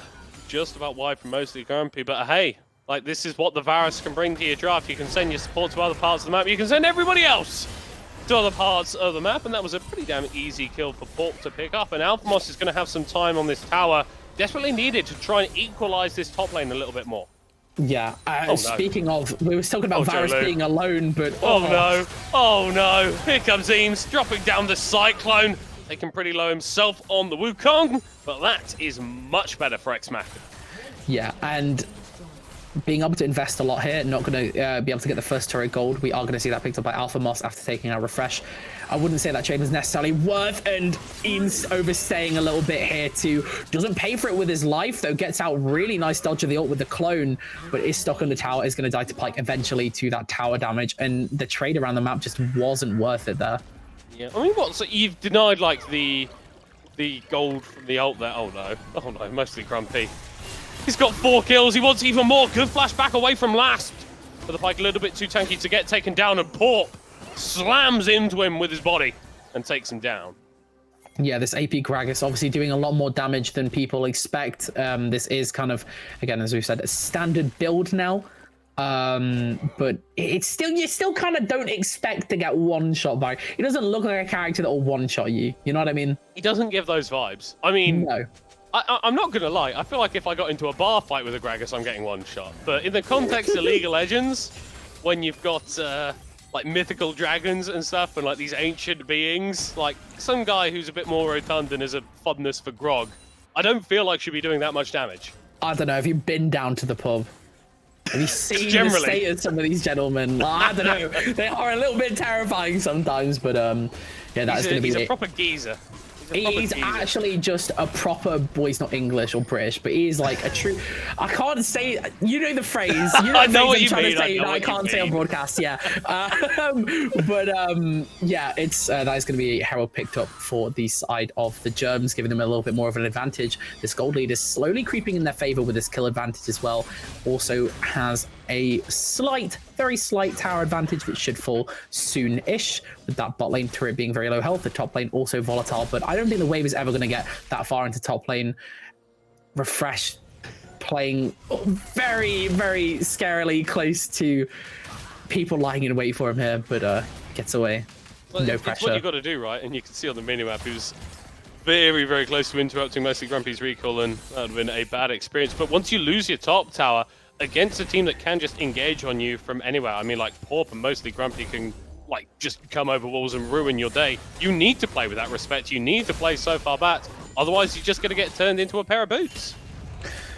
Oh, speaking of, this is playing way too far forward, unfortunately. Oh, you have as much vicious control as you want, but you have no one around you. You don't know where the enemy team is. That blast cone is ready and waiting, and you can expect people to be rotating down for this dragon, which is now up. That Herald is going to be popped. Varus is pushing into this mid lane. They know about Renekton, but I don't think they're going to be able to stop this tower shove as Herald gets down that charge and should be able to help siege the next turret, giving a lot of pressure over... Well, actually, it doesn't even give that much pressure over mid lane. They're choosing to completely forgo it.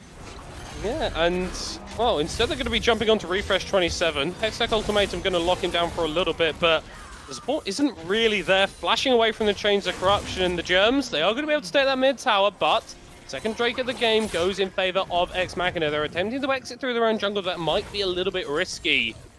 Resets will have to come through eventually, but with this additional time, what can the Germs get? Weren't able to get quite 2 towers here, which is what I thought we'd be able to see. With Ex Machina like looking to kind of give those and go for the Drake, I think they probably understood that we've got Refresh there. He can clear waves. We aren't really too worried about losing too much objective control. This dragon is way more important. And to be fair, I think Hextech Soul is a really good one to play for as well. Gives a lot. It's kind of like it's like Infernal but better. Does that make sense? Yeah. It gives a lot of team fight pressure. And I think it just generally makes you like so much stronger in these late game team fights. It's actually a soul that you want to play for, that you want to kind of rush.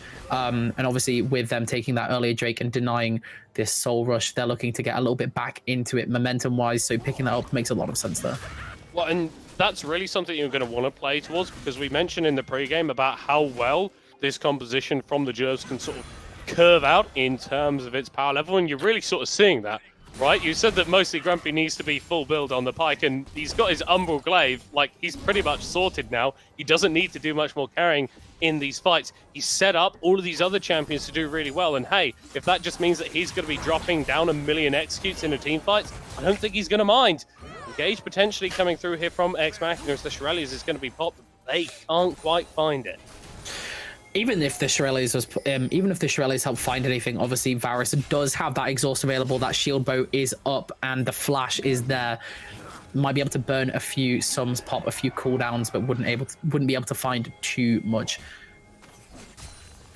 It's gonna clear out some vision here, just trying to get a little bit more map space. They have the advantage of vision lines here, obviously by losing both mid and top tier ones. The Germs do have a lot more room to play around in the jungle. Granted, before losing these turrets, they were already taking a lot of space, as you saw, mostly Grumpy and Pulp moving together, taking resources, trying to deny as much as physically possible. Timotop are aware of this, shadowing the area, making sure to kind of just scout where people are, not too worried about getting collapsed on either, just the nature of Milio, able to disengage pretty safely. We were asking about what sort of Renekton build it was going to be. It does look like it's going to be engaged in the mid lane, mostly Grumpy, not quite connecting on that bone skill, but it is going to be that Blade of the Rune King into the Prowler's Claw. So in terms of shutting down a Victor, a Varus, you've got potential there. Alphamos, maybe a little bit more CP. Obviously no flash available for the Camille, and if you can just perma-CC her, then great!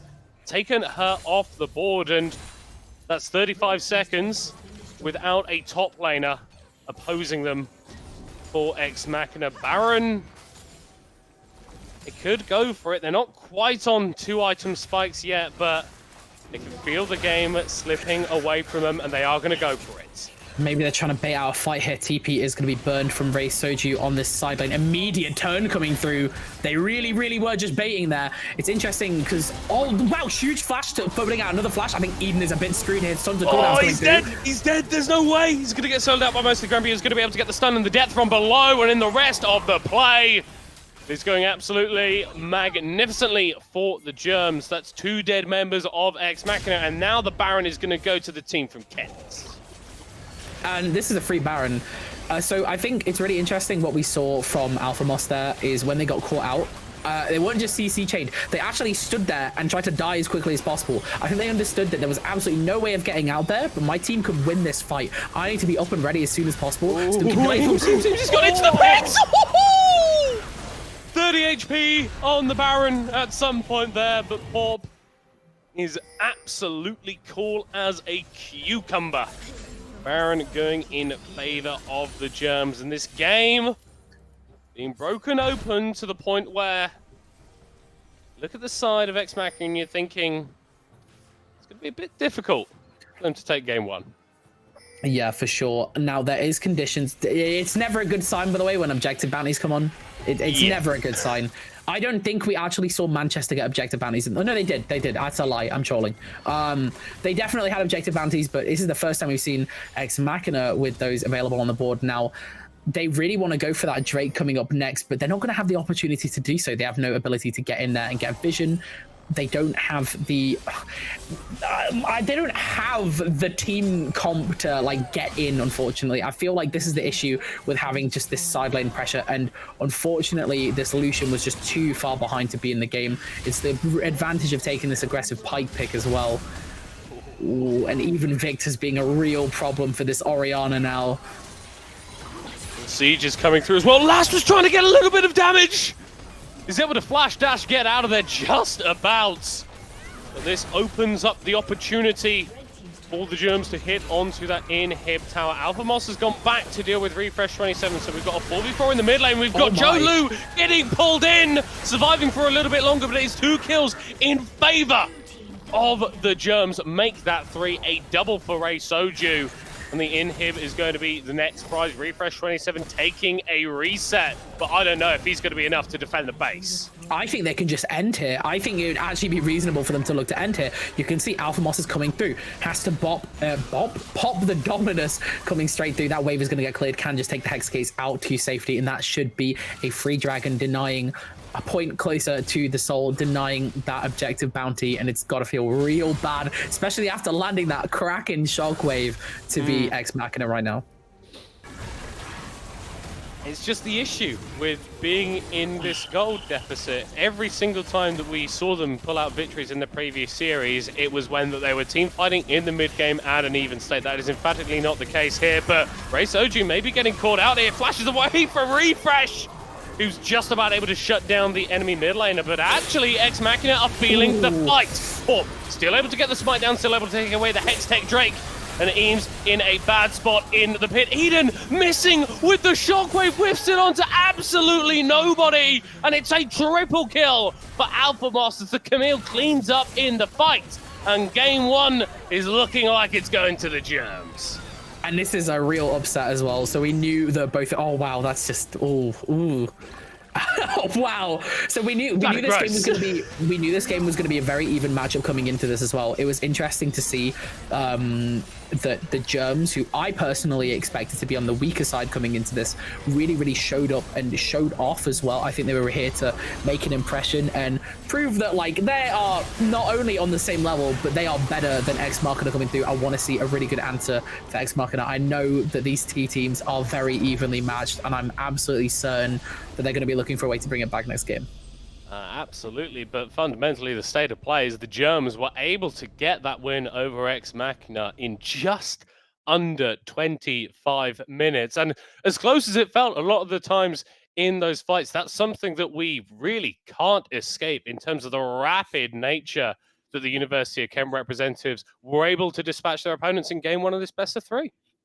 Yeah, absolutely, and it's really impressive. I am really excited to stay for more good League of Legends. I know you're here for good League of Legends. Remember, I'm going to do it one more time as we get into this final series. Monster Drop. Remember to type that in chat. It's your last chance for this game to type Monster Drop in. Make sure you get that in chat just now before we cut to break. Make sure you get entered into that giveaway. We'll be jumping into next game very shortly. Stay tuned after this short break. Come with us. The new generation. The next level. Sending it big. You're in for a good run. Let's go. Come with us to the track, to the trails, to the slopes, to the surf, to the fight, to the race. To the 4 a.m. starts, training harder, pushing further, hitting back, hard.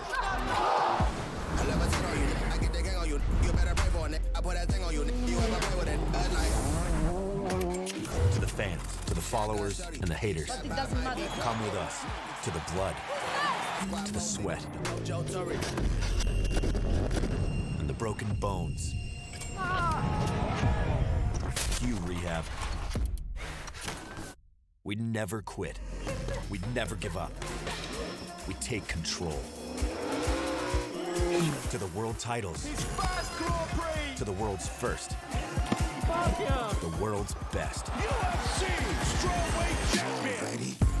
Come with us. We're just getting started. It's going to be so much fun. I promise you.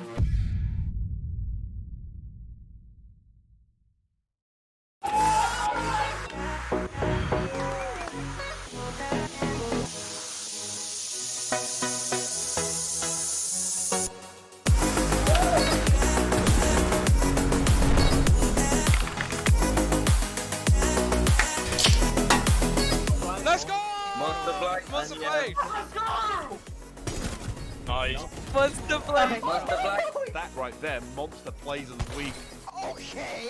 Monster Energy is doing a monster slide giveaway.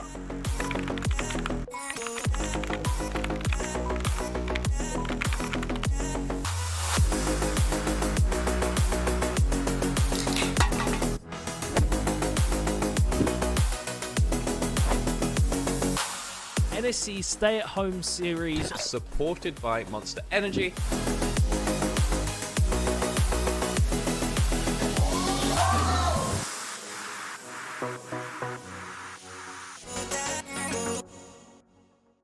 Good morning, crack student gamers, and welcome to the British University Esport Championship Spring 2022. It's been a long time coming, and we're now live from Insomnia. We're back bigger than ever. We have so much going on here.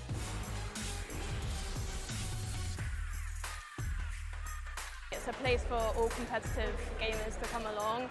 Even if you're not amazing, you can still take part, which is really nice, and you meet so many different students from different unis. It's just really nice, like a fun place to be. And the NSE, by being at Insomnia, is really amazing. Especially a small, isolated university like Oxford, it's great to meet other students who are into esports.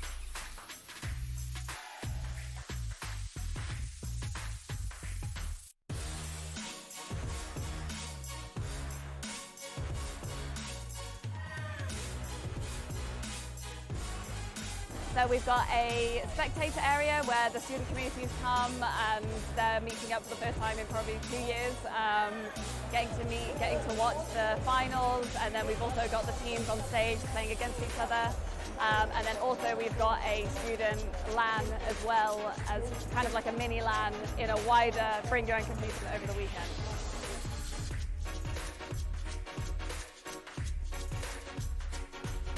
Super grateful for our sponsors. Our headline partner is Intel.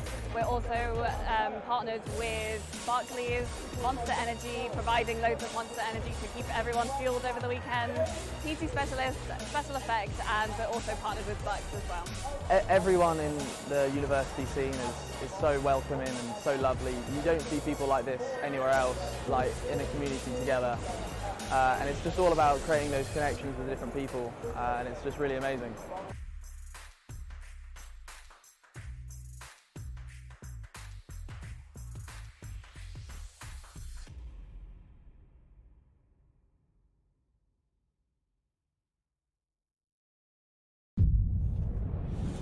Hello there, everybody, and welcome back to the final of the NSE Stay at Home series, supported by Monster Energy. Got it that time. Good stuff. Good stuff. Game one was a bit of a banger coming out from the Germs, the Mac, with a just under 25-minute victory going up against Ex Machina. And I've got to say, we're talking about some champions that I want to be seeing hitting the ban table for game two. That Pyke was absolutely disgusting. It was very monstrous, especially in the right hands, and it really, really made a really strong impact in that bot lane early game phase. Obviously, the Bush Cheese just went absolutely south, ended up landing the ADC. That free kill, really, really nasty. Again, I spoke a lot about respect last game, and I think the Germs have certainly earned it now. That 25-minute game, a very, very fast closeout time. I think it's the fastest we've had so far, and it's probably the most dominant performance we've seen throughout this whole series as well. I don't think we saw anything from Ex Machina that looked as dominant over Manchester. Not even their first game, I think, personally. No. So I think that was a really, really good showing. So I think Ex Machina are going to have to step it up a little bit because that was really, really, really good set of games. And it was a lot less even than I thought it was going to be.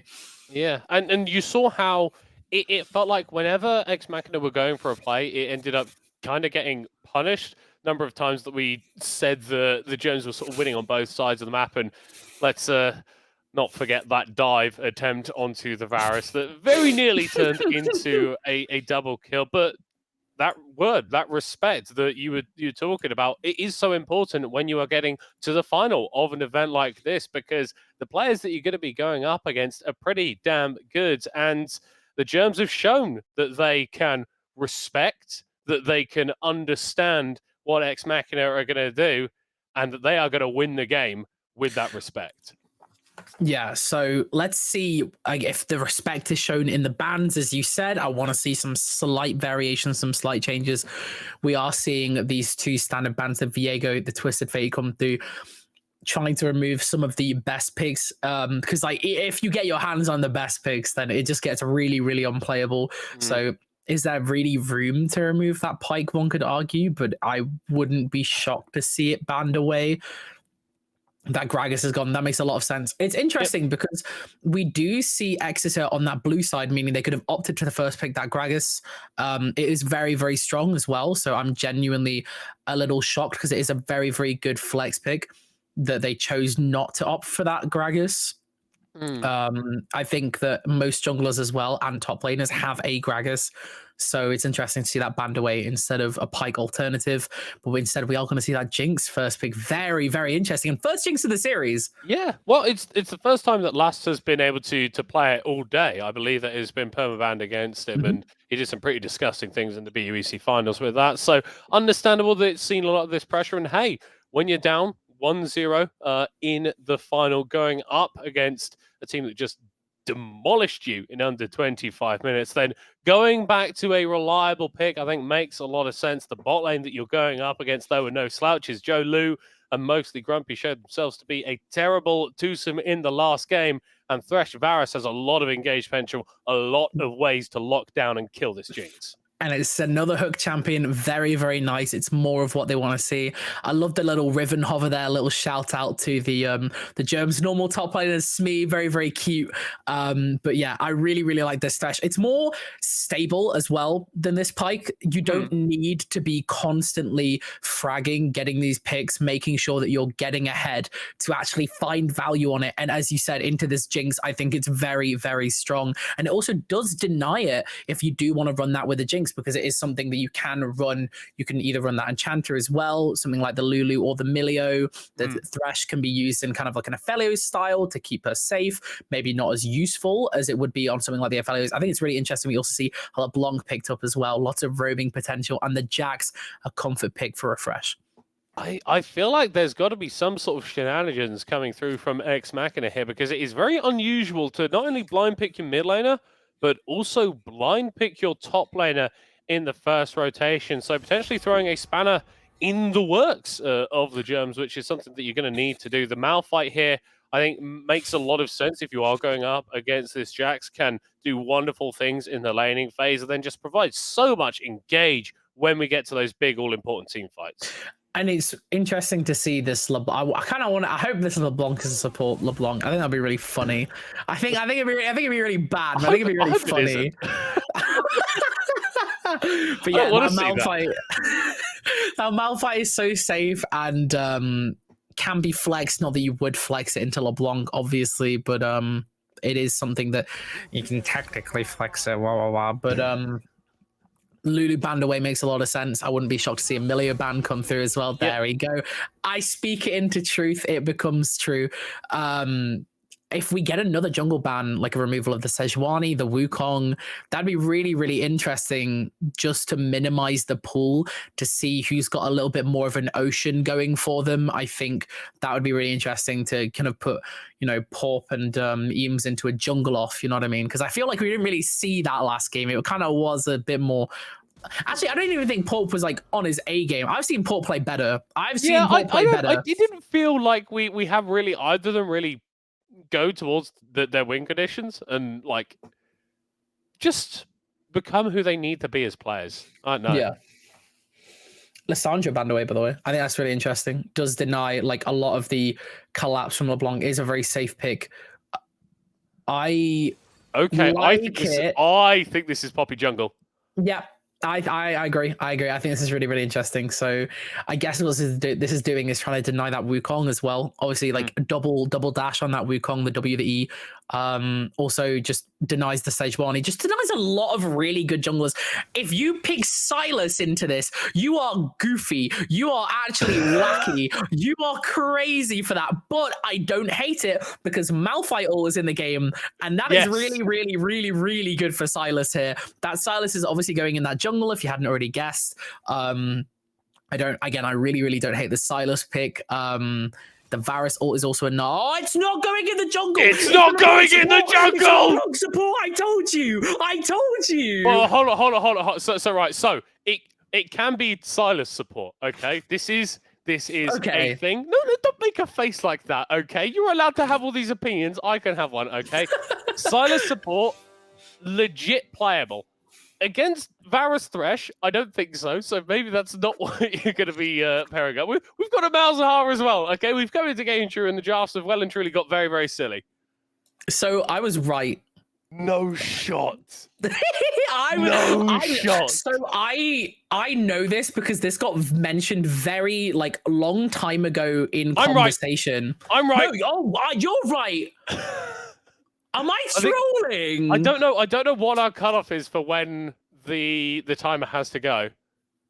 I think it's like 15. I think it's 15. I know it's 20 seconds in LEC. Oh, they're messing with us. Stop they're this. messing No, with us. I don't like this. I don't like this. So I swear. Okay, so I know someone who like went to Exeter. He's the coach for my team. Very, very smart. Knows Timatopper. I swear once I was talking about this guy and he mentioned LeBlanc support before. So this is the only reason I guessed that, by the way, because like it's the only reason I guessed it. I wouldn't have guessed that under any other circumstances, but that is really, really funny. And I want to see how this plays because I've never seen this in action before. Right. If this works, I'm very upset. I love it. Why do you hate anti-meta? I love anti-meta. I'm quite pro-meta. Like, what's wrong with it? Ew, this guy likes meta. Yeah. Actually, to be fair, I'm a hypocrite. Like, to be fair, like meta is really not fun. When anti-meta is meta, it's not fun. It's actually way worse than when meta is meta. Does that make sense? When anti-meta is meta, so when like specialist picks a meta, the meta is not good. But when like traditional style picks like Jarvan a meta, the meta's fine. It's never too spicy, but it's never awful. I know what you mean. So what you're saying is that LeBlanc support 1 game, PogChamp. LeBlanc support 250 games, maybe a bit less enjoyable. Absolutely. There was like, I forget what it was, but there was a time when... actually, this has happened so often, but like, you know, when like for at least like a season, like some off meta pick just becomes meta. Like I like Morgana jungle as like an interesting pocket that you can do into certain team comps. I don't like seeing it every other game to the point where it has to get banned out. That was not fun. Yeah, it still has a place in the game. Like it still exists, but it's not strong and it's very, very like conditional. So this LeBlanc pick is probably the same. I don't even know what I can comment on this because like I feel like that Poppy is just really, really like really bad for the entirety of Xmark and his team. I feel like it's really, really good. The Malzahar too, actually. We have spent a long time pontificating on like sort of the nature of counter picks and a bit more of the philosophy surrounding it. But what we've got before our eyes is big level 6 compositions. Honestly, kind of from both teams. I feel like it's a bit less impactful from Ex Machina, but just the virtue of having the Silas means that once you hit level 6, you're going to be incredibly useful. And then for the Germs, I think it's just really difficult to jump into this comp because like you're getting knocked away by the Poppy, you're getting knocked into the air by a Malphite, you're getting suppressed by a Malzahar. Like what do you do?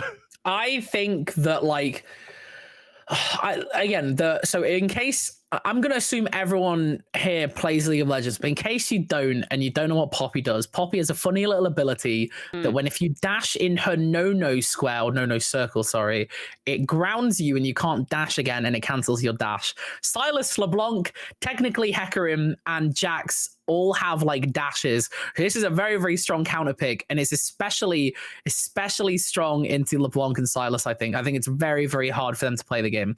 So I really, really like this. Malzahar also, his ultimate, just the suppress, shuts down so much engage, as you said. The Poppy ult, it really is just like really, really, really, really hard to find access outside of the Malphite ult that will be stolen by Silas, or the Hecarim ult to find direct line access onto this Varus. But it does put a lot of eggs in one basket. I don't think Malzahar will be solo carrying fights. I think a lot of weight is put on this Varus pick.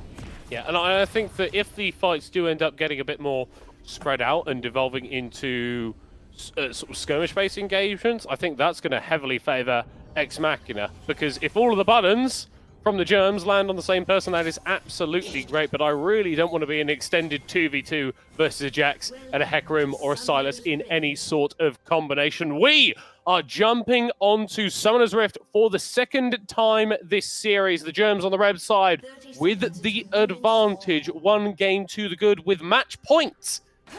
The final, the Stay at Home series, Ex Machina, the team that we've been tracking through this stream, down but not quite out.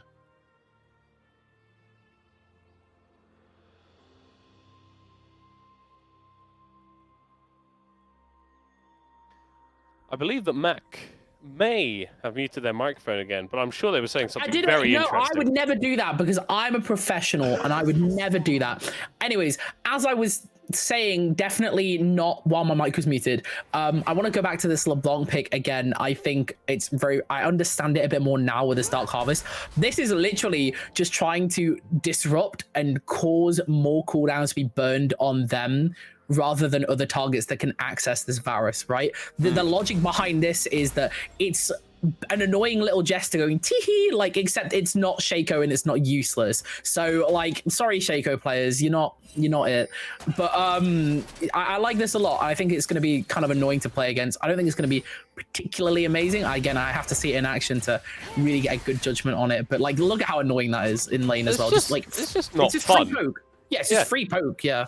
And I mean, like, one of the issues that LeBlanc has in mid lane is she has to care about the wave. Well, you've got an AD carry alongside you whose job it is to care about the wave, and it means that you can just go for trades. And I think Refresh, employing a similar strategy, the level 1 from Jax is deceptively strong, and being able to zone Alpha Moss away from the XP of even 1 or 2 of these minions dying can be massively impactful in terms of top lane. I think, as well, one thing to mention as we're coming into this, no, I already said about Varus, but I guess there's a lot of carry potential for the side of Ex Machina, but I don't think they've got picks that are particularly safe and can just like take a lot of hits. I guess like Jax and Hecarim, kind of, they're all bruisers, same with Silas, but they're all carries in their own way. They're all very much carry based.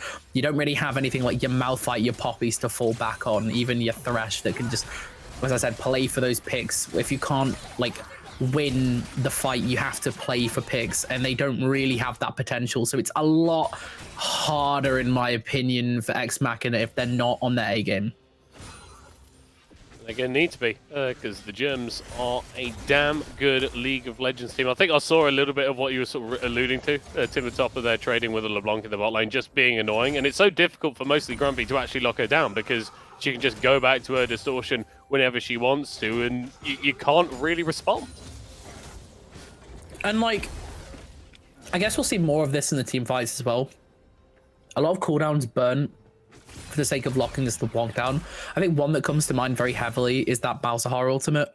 It's something that you would see burn on something like the Hecarim or the Silas, but if it's instead used on this LeBlanc just to stop this LeBlanc from either genuine, like small chipping down on your team over and over again, or just one-shotting your only carry, then that's one huge cooldown gone out of the way, so the rest of your team can really engage and follow up, right?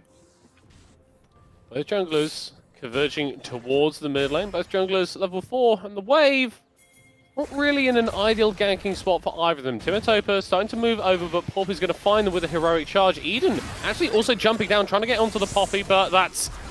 W, like you mentioned, keeps her find the flash away, followed by the death sentence in its first blood to Joe Lu. Well, and I'm not sure why they did that. I don't want to be mean, but like it just seems like that was kind of the obvious thing that was going to happen, right, in that exact situation. The Poppy's going to pop W, the Thresher's going to follow you up because you can't dash out. You have to burn the flash, and once you burn the flash, the Thresher just catches you.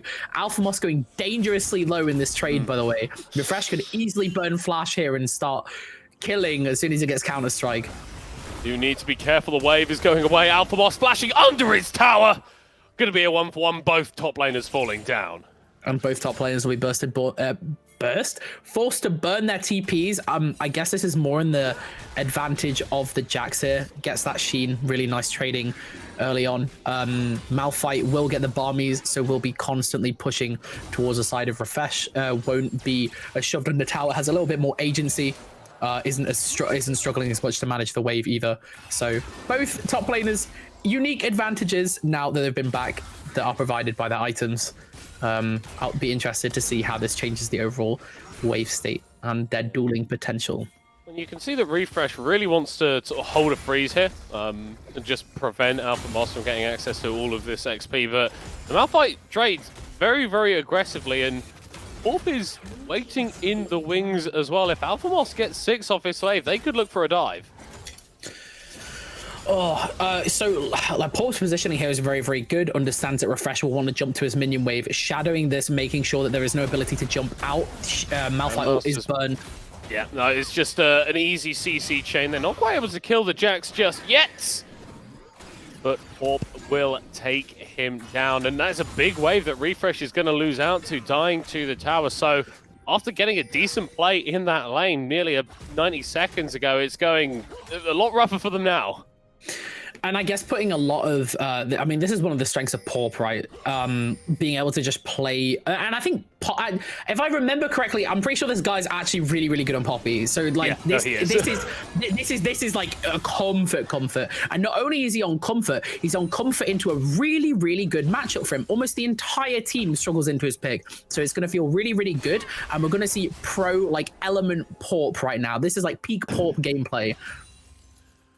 I love that from Timotopper. He's just like coming over the wall to steal away the Mal's passive. Just make sure that like Ray Surgery doesn't have that one. I mean, I guess it makes sense. I know Mal's passive doesn't deny like the Silas ult, like a Spell Thief's thing. I know it's more like a crown, but it's still annoying. It still also makes you play a little bit more safe. And Timotopper doesn't really need to do anything. Like, level 6 is nice, but, like, it doesn't really affect his game plan, right? I mean, it literally just gives him another one of his basic abilities. And if you're not building... It just makes him more annoying. Yeah, if you're not building the LeBlanc to do massive amounts of damage, then I guess you don't really care. It does mean that Last has been left solo in this bottom lane, so he's been able to get to his own level 6 a little bit quicker, and that's kind of important versus a Varus Thresh lane, which does have all of that potential once they get access to their ultimates. Yeah, for sure. And Jinx just needs to be scaling as fast as possible as well. So just being able to get more solo resources is very important. Now, leaving Jinx alone against a Thresh is always a bit, you know, but I think Last is feeling a bit more confident than last game, understanding that they can't play as aggressively. They're on a pick like Jinx. That means they're not going to be looking for as many aggressive plays. Speaking of aggressive plays, Paul. Yeah, Refresh when someone going to get knocked in the wall by the heroic charge and the unstoppable force. Significantly more impactful than the Grandmasters might in that engagement. There's another kill down onto the Jax, and this is another wave going to be denied. And this is going to be a consistent bullying that's going to happen. Now, getting Malphite ahead, and now I know it's one of those things like classic weak side things that most people think about. Malphite doesn't feel like a weak side top laner because he can kind of just like do Malphite things and one-shot you even after going full tank if he's ahead. Yep. So getting resources into Malphite, and look, 1,000 gold ahead already is going to feel really, really good. And even Pawp with a slight advantage of his own as well is going to feel great. And Poppy definitely has the same kind of thing where she can be very focused around it. Speaking of focus. Mostly Grumpy focused in the bottom lane, and Well, we see the Hecarim make a play onto the map, and he's able to get a kill, but Joe Lu is firing up with these arrows. The HP bar is incredibly low on the side of X Machina. Timotopper flashing away, getting the chain down, is going to die to the Varus, the Super Mega Death Rocket getting the kill. That was mighty damn close, but X Machina gets something out of the bot lane play. I was like wondering if that was going to be a double kill for Jolaud as well, like just with that arrow charged up, and that is Malzahar gameplay. doesn't even like just drops the Malefic Visions on and just walks away. It's like, yeah, no, it's absolutely fine. Eden doesn't have a lot of mana in the mid lane, and Porp is going to take full advantage. The keeper's verdict is your mid lane is dead as a dodo. And then it's just part of the strength of Porp as well. It's not looking great for X Machina is all I'm gonna say, because this is already a 2k gold lead at 10 minutes, and a 2k doesn't feel like a lot, but in this time period of the game, that's actually like a significant amount before 14. I mean, you see the way that Alphamos just traded onto refresh there. He pressed all of his buttons, did about 30% of refresh his HP bar, and didn't receive too much damage in return. You see how aggressive the Jax has to play to even get something down, but still ends up losing out on the play. Bot lane going to be the focus now. Ward going to be dropped, spotting out Porp, spotting out mostly Grumpy, but the play, the dive is still on the cards. Flashing into last, not quite going to get stunned against the wall, but the Jinx is dead regardless. Porp going to be falling down, not quite. He gets out of there with his life, and well, the Germs are really turning the screws, really just dominating on both sides of the map. And popping the Herald here as well. Just now, it's interesting that they don't choose to go for Dragon here. It is open. It's only Timotopper chilling around here. But just getting some plates in their pocket, I guess, looking to reset before Drake. It's not something that needs to be picked up immediately. They know that whilst they have pressure and they could take it, there are other things they can be doing. Getting a reset here is obviously a lot more important. Being able to get that Sunder on Poppy feels real good. And obviously the bot lane can just stay around, continue to get their lane pressure, get some plates in the pocket with the Herald, and just take this Drake after that reset. Free Drake here for the Germs. Going to be picking this one up nice and easy. Porp has had a very strong game on this. Poppy has kind of been everywhere that his team needs to be. 3-0-2 now has that Divine Sunder. Yes, he is behind in terms of his farm, but if you're getting out on map and getting kills for not just yourself, but for the rest of your team, I don't think they're going to be complaining. You know who else isn't going to be complaining? You, if you enter the Monster Drop giveaway. So remember, this is once per game. So because this is game 2 of the series, you now have the new entry. So make sure you're typing Monster Drop in chat, UK residency and over 18s or 18 only. Oh my goodness, insane cleanse. The cooldown's burst. Oh, this guy's dead, surely. Oh yeah, no, he's very dead. Actually, Timotopper dropping low himself. Last just about taking down Jolu, getting the reset, getting the double kill on the Jinx, and Timotopper not quite burning down from the Ignite. He's absolutely chilling there. That was very fast, by the way. I think so much just happened on my screen, and that. Oh, he's been caught! Wow! Malzahar, knock him into the sky. Eden's dead. Oh, I mean, at least they got an advantage in the bot lane. It feels kind of good to get all that gold on last. Because, like, let's be real here, this Silas is not carrying anything. You know what this Silas is going to be this game? Malphite ult bot. Malphite Malzahar ult rotation. That's what it's going to be. No. Oh, I feel so bad for Refresh. Oh, God, he just wants to lane. He just wants to recall. He's going to get interrupted by Porp. Alphamos opting against using the ultimate to go forward onto the Jax. He's already killed him enough times, but I don't know. If I'm X-Mac, you know, where am I looking? What's the thing that I'm looking for going, okay, this is how we can get back into this game? Ironically would say just burger flip Elder, right? Just play to survive till Elder's around and then burger flip it. But Jolaud getting out nice and safe with that Thresh Lantern, not too scary. Maybe not. Oh! Super Mega Death Rocket from Lasp. Absolutely A-OK, grabbing his 4th kill of the game. So maybe this Jinx is going to be the shining light on a hill for X Machina, mostly Grumpy. Dodging away from the skill shots, but you can't dodge away from the auto attacks, and Eden will take him out. Refresh is going to be interrupting the recall of Alphamos. Potentially risky here for the Jax, but the Malphite hasn't spent a load of that gold in a while. The Divine Thunder are actually making the trade pretty beneficial, and we're starting to see the Jax get to the point where they can actually exist in this lane. And like, again, as we mentioned about the Jinx getting ahead is something that can absolutely Jinx can snowball. Also, I'm sorry, chat. I've not been lied to. I've been lying to you. It's once per series, not per game. So I know. I'm so sorry, everyone. But I mean, you know who isn't sorry? This is Jinx. He just picked up a nice little shutdown of 300 from Porp, overextending there. So last is the angle for this game. This you were talking about angles. What is the angle for Ex Machina? The Jinx is it. That Jinx's cull is also almost finished as well. That's another kill in the pocket for the Jinx as well, and it's gotta feel real good right now. But it's a lot of pressure. They're kind of almost falling under the same problem that the Germs were having with the whole you put all your eggs in one basket, but unintentionally, right? Because they didn't expect this Jinx to be the only thing that's going to carry, but this Jinx is going to be absolutely instrumental at getting these leads ahead. Absolutely, but you look at the side of Eames, and they're in a relatively decent spot on this Hecarim, picking up that Black Cleaver, so it's going to be even more damage available for Last in the fights, but just doesn't feel like Ex Machina have really been able to extend the map state that far. Alphamos being jumped onto, and Raciju having to flash away. Down goes the Malzahar roll down onto the Jax, double knockup!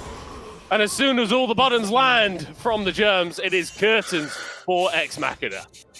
Able to pick up the Herald, but unfortunately does lose their life there now, I guess. Ultimate Topo, wow. Raciju gonna get locked up by that chain that ignites. Ticking down. We're not going to take him out. If that's a mid lane LeBlanc, that's a kill. This is very true. It feels kind of bad as well for Timotopper, because obviously they're building Everfrost, you can tell by the Ruby Crystal. They're not going to be going for that full burst. It's more about this lockdown, this disruption. Feels real bad there. Has to take the distortion out, because literally any second longer wouldn't have had the escape. The Malphite's there, has the ability to chase down, and probably would die, so cannot really afford to stay much longer to try and get that kill. Would have been a nice shutdown in their pocket too. Now we can look at the gold differentials here around the map. The fact we're talking about the Jinx as like kind of the savior or whatever, blah, blah, blah. Only 300 gold ahead. It does not feel like 300 gold.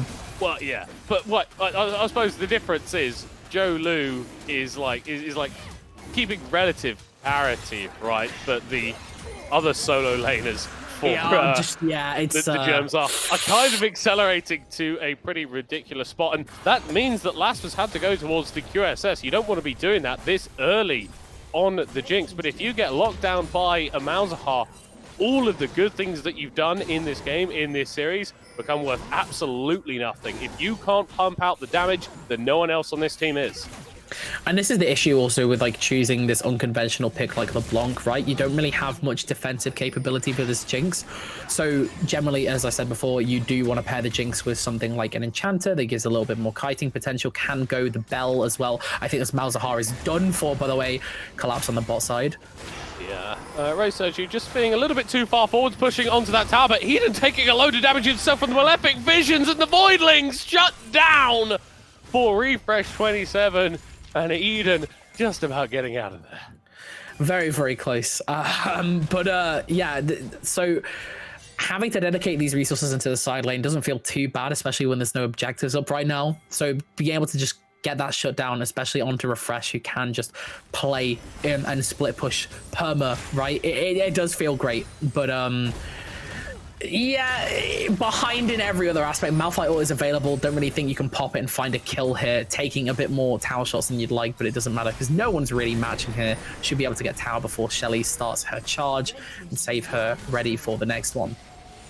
And how will the Germs respond to this, though? Because it is a sort of gauntlet thrown down in terms of the map pressure, committing not only your top laner, but your jungler as well to this bottom lane push. And I think they're just going to give the charge over to Shelly, not try and commit to take down this tower any further. That does mean, though, that we've got a momentary numbers advantage in the middle lane here, but Alphamos is TP'd away, and there's that stolen Malphite being so valuable! Joe Lu escaping on slithers of HP, and Porp now going to be the next focus. Here comes the chains coming through. TP on the back side, and the flank coming out. Alphamos with his own ultimate, securing a shutdown onto the Jinx. for Porpen.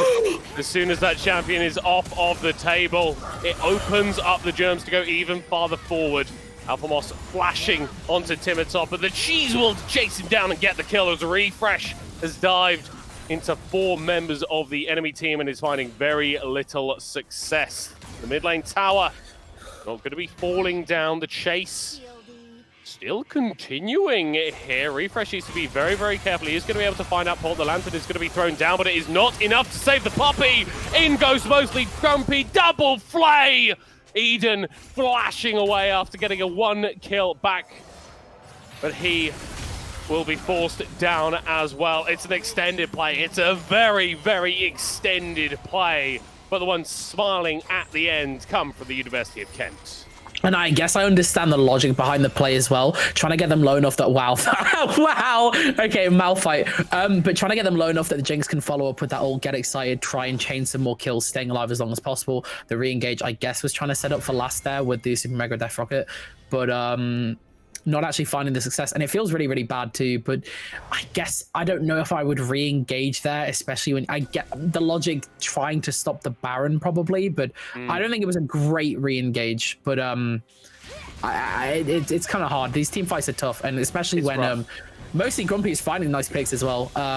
The hooks landing, finding their mark as well. Even if you dodge out of the way, still able to catch someone else out. Timitop not providing the same amount of value as I would have liked on this pick. Oh, Refresh flashing with the counter strike, and here comes Eames as well, pulling the trigger rapidly onto Joe Lu. And I mean, that's what they need to do, right? This Varus has so much safety when the Thresh is around. When the Thresh isn't there, that's your moment to strike. And hey, it's post 20 minutes. Baron is available, and with no enemy AD carry, this is the best shots that Ex Machina feel they have.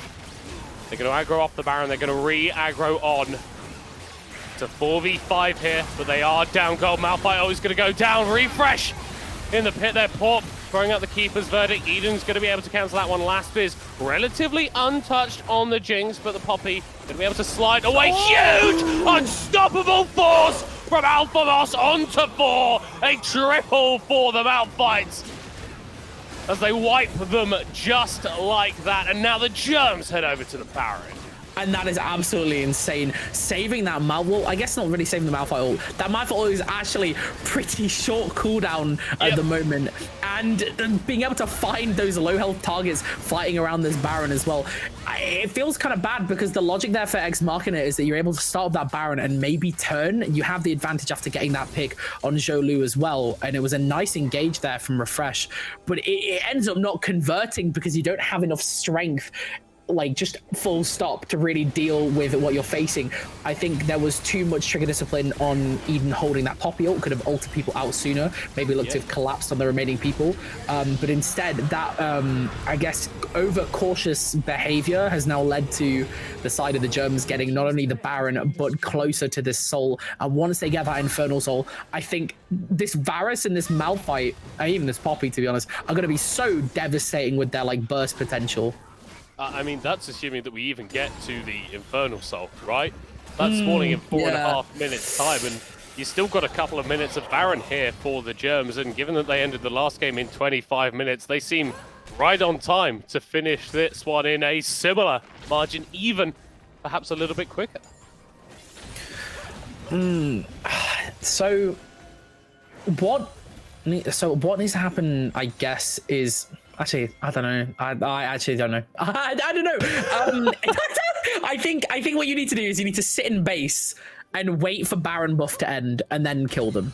That is the honest answer. I think it's very, very hard to find any cross-map pressure. So Ray Soju is alone. This could be one example of them trying to find lockdown. That is 3 people should be able to deal with this 4 now, and that pick is going on to last, but you are trading your top tower. That is a big collapse of 4 people with a decent sized wave. Sure, you've got Refresh, you've got Last able to deal with this, but I don't think you're going to be able to stop this siege coming down onto this base. Another tower falls. Surely the inhibitor is swiftly going to follow.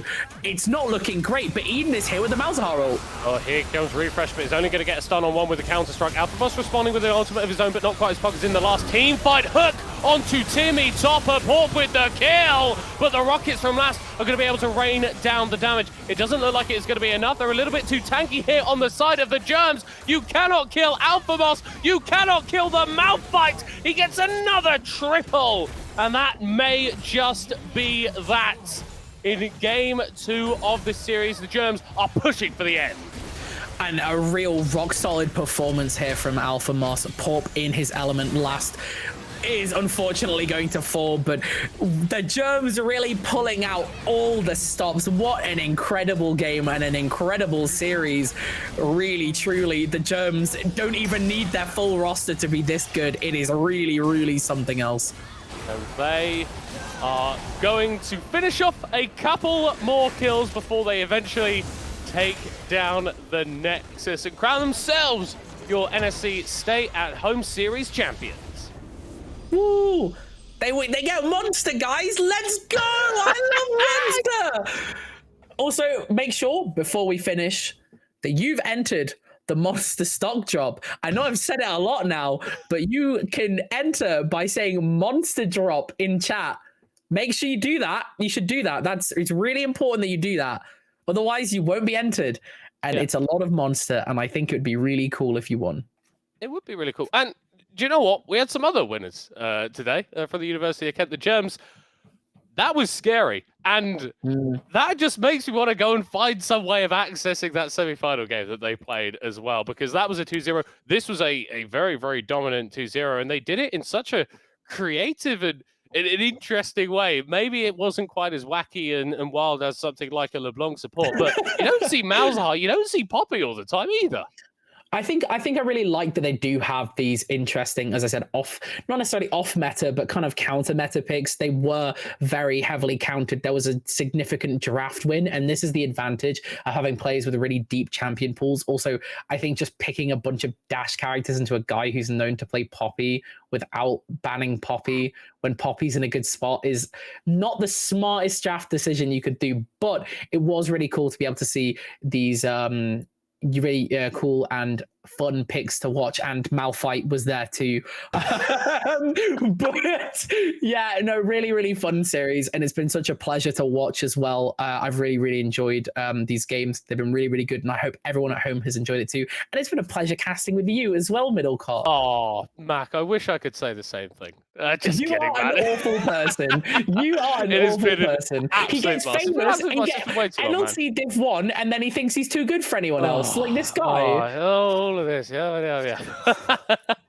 Okay. Anyway, I think that is going to be all the time that we have got this evening. It has been, like you said, Mac, a absolutely wonderful time. Massive congratulations, obviously, going towards the Germs for that victory. Hope they enjoy the Monster and hope they spend all of that money on some very, very wise purchases. He's been Mac. I have been Middlecott. You have been watching the NSE Stay at Home series supported by Monster Energy, and we will see you later. Come with us. The new generation. The next level. Sending it big. You're in for a good run. Let's go. Come with us to the track, to the trails, to the slopes, to the surf, to the fight, to the race. Look at this. To the 4 a.m. starts, training harder, pushing further, hitting back, hard. I never tell on you. I get the gang on you. You better pray for it. I put that thing on you. You ever play with it? To the fans, to the followers, and the haters. Come with us to the blood, to the sweat, and the broken bones.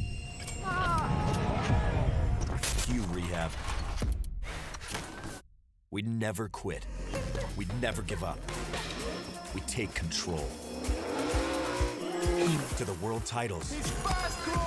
To the world's first.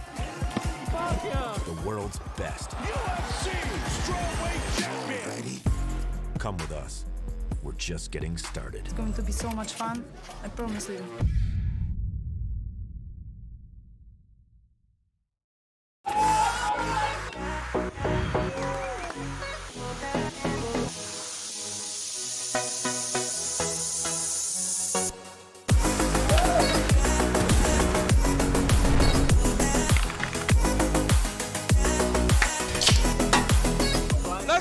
Monster Black. Monster Blade!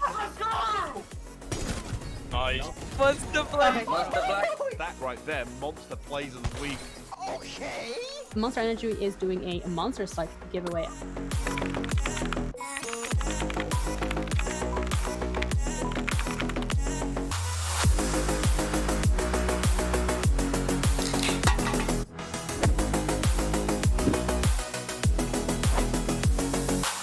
NSE Stay at Home series Supported by Monster Energy.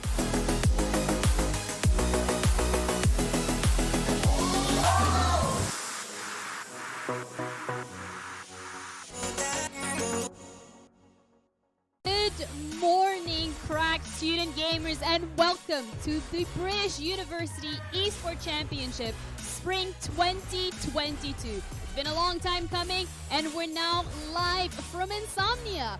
We're back bigger than ever. We have so much going on here.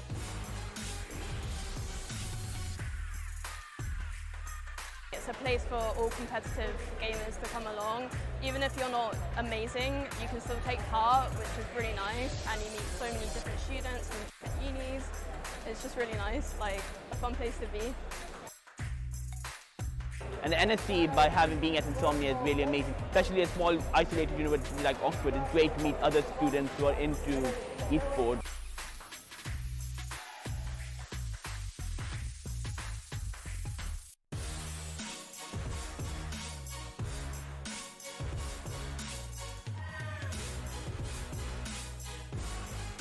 So we've got a spectator area where the student communities come and they're meeting up for the first time in probably 2 years, getting to watch the finals, and then we've also got the teams on stage playing against each other. And then also we've got a student LAN as well, as kind of like a mini LAN in a wider bring your own computer over the weekend.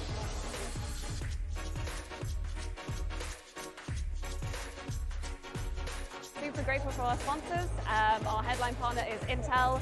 We're also partnered with Barclays, Monster Energy, providing loads of Monster Energy to keep everyone fueled over the weekend. PC Specialist, Special Effects, and we're also partnered with Bucks as well. Everyone in the university scene is so welcoming and so lovely. You don't see people like this anywhere else, like in a community together. And it's just all about creating those connections with different people, and it's just really amazing.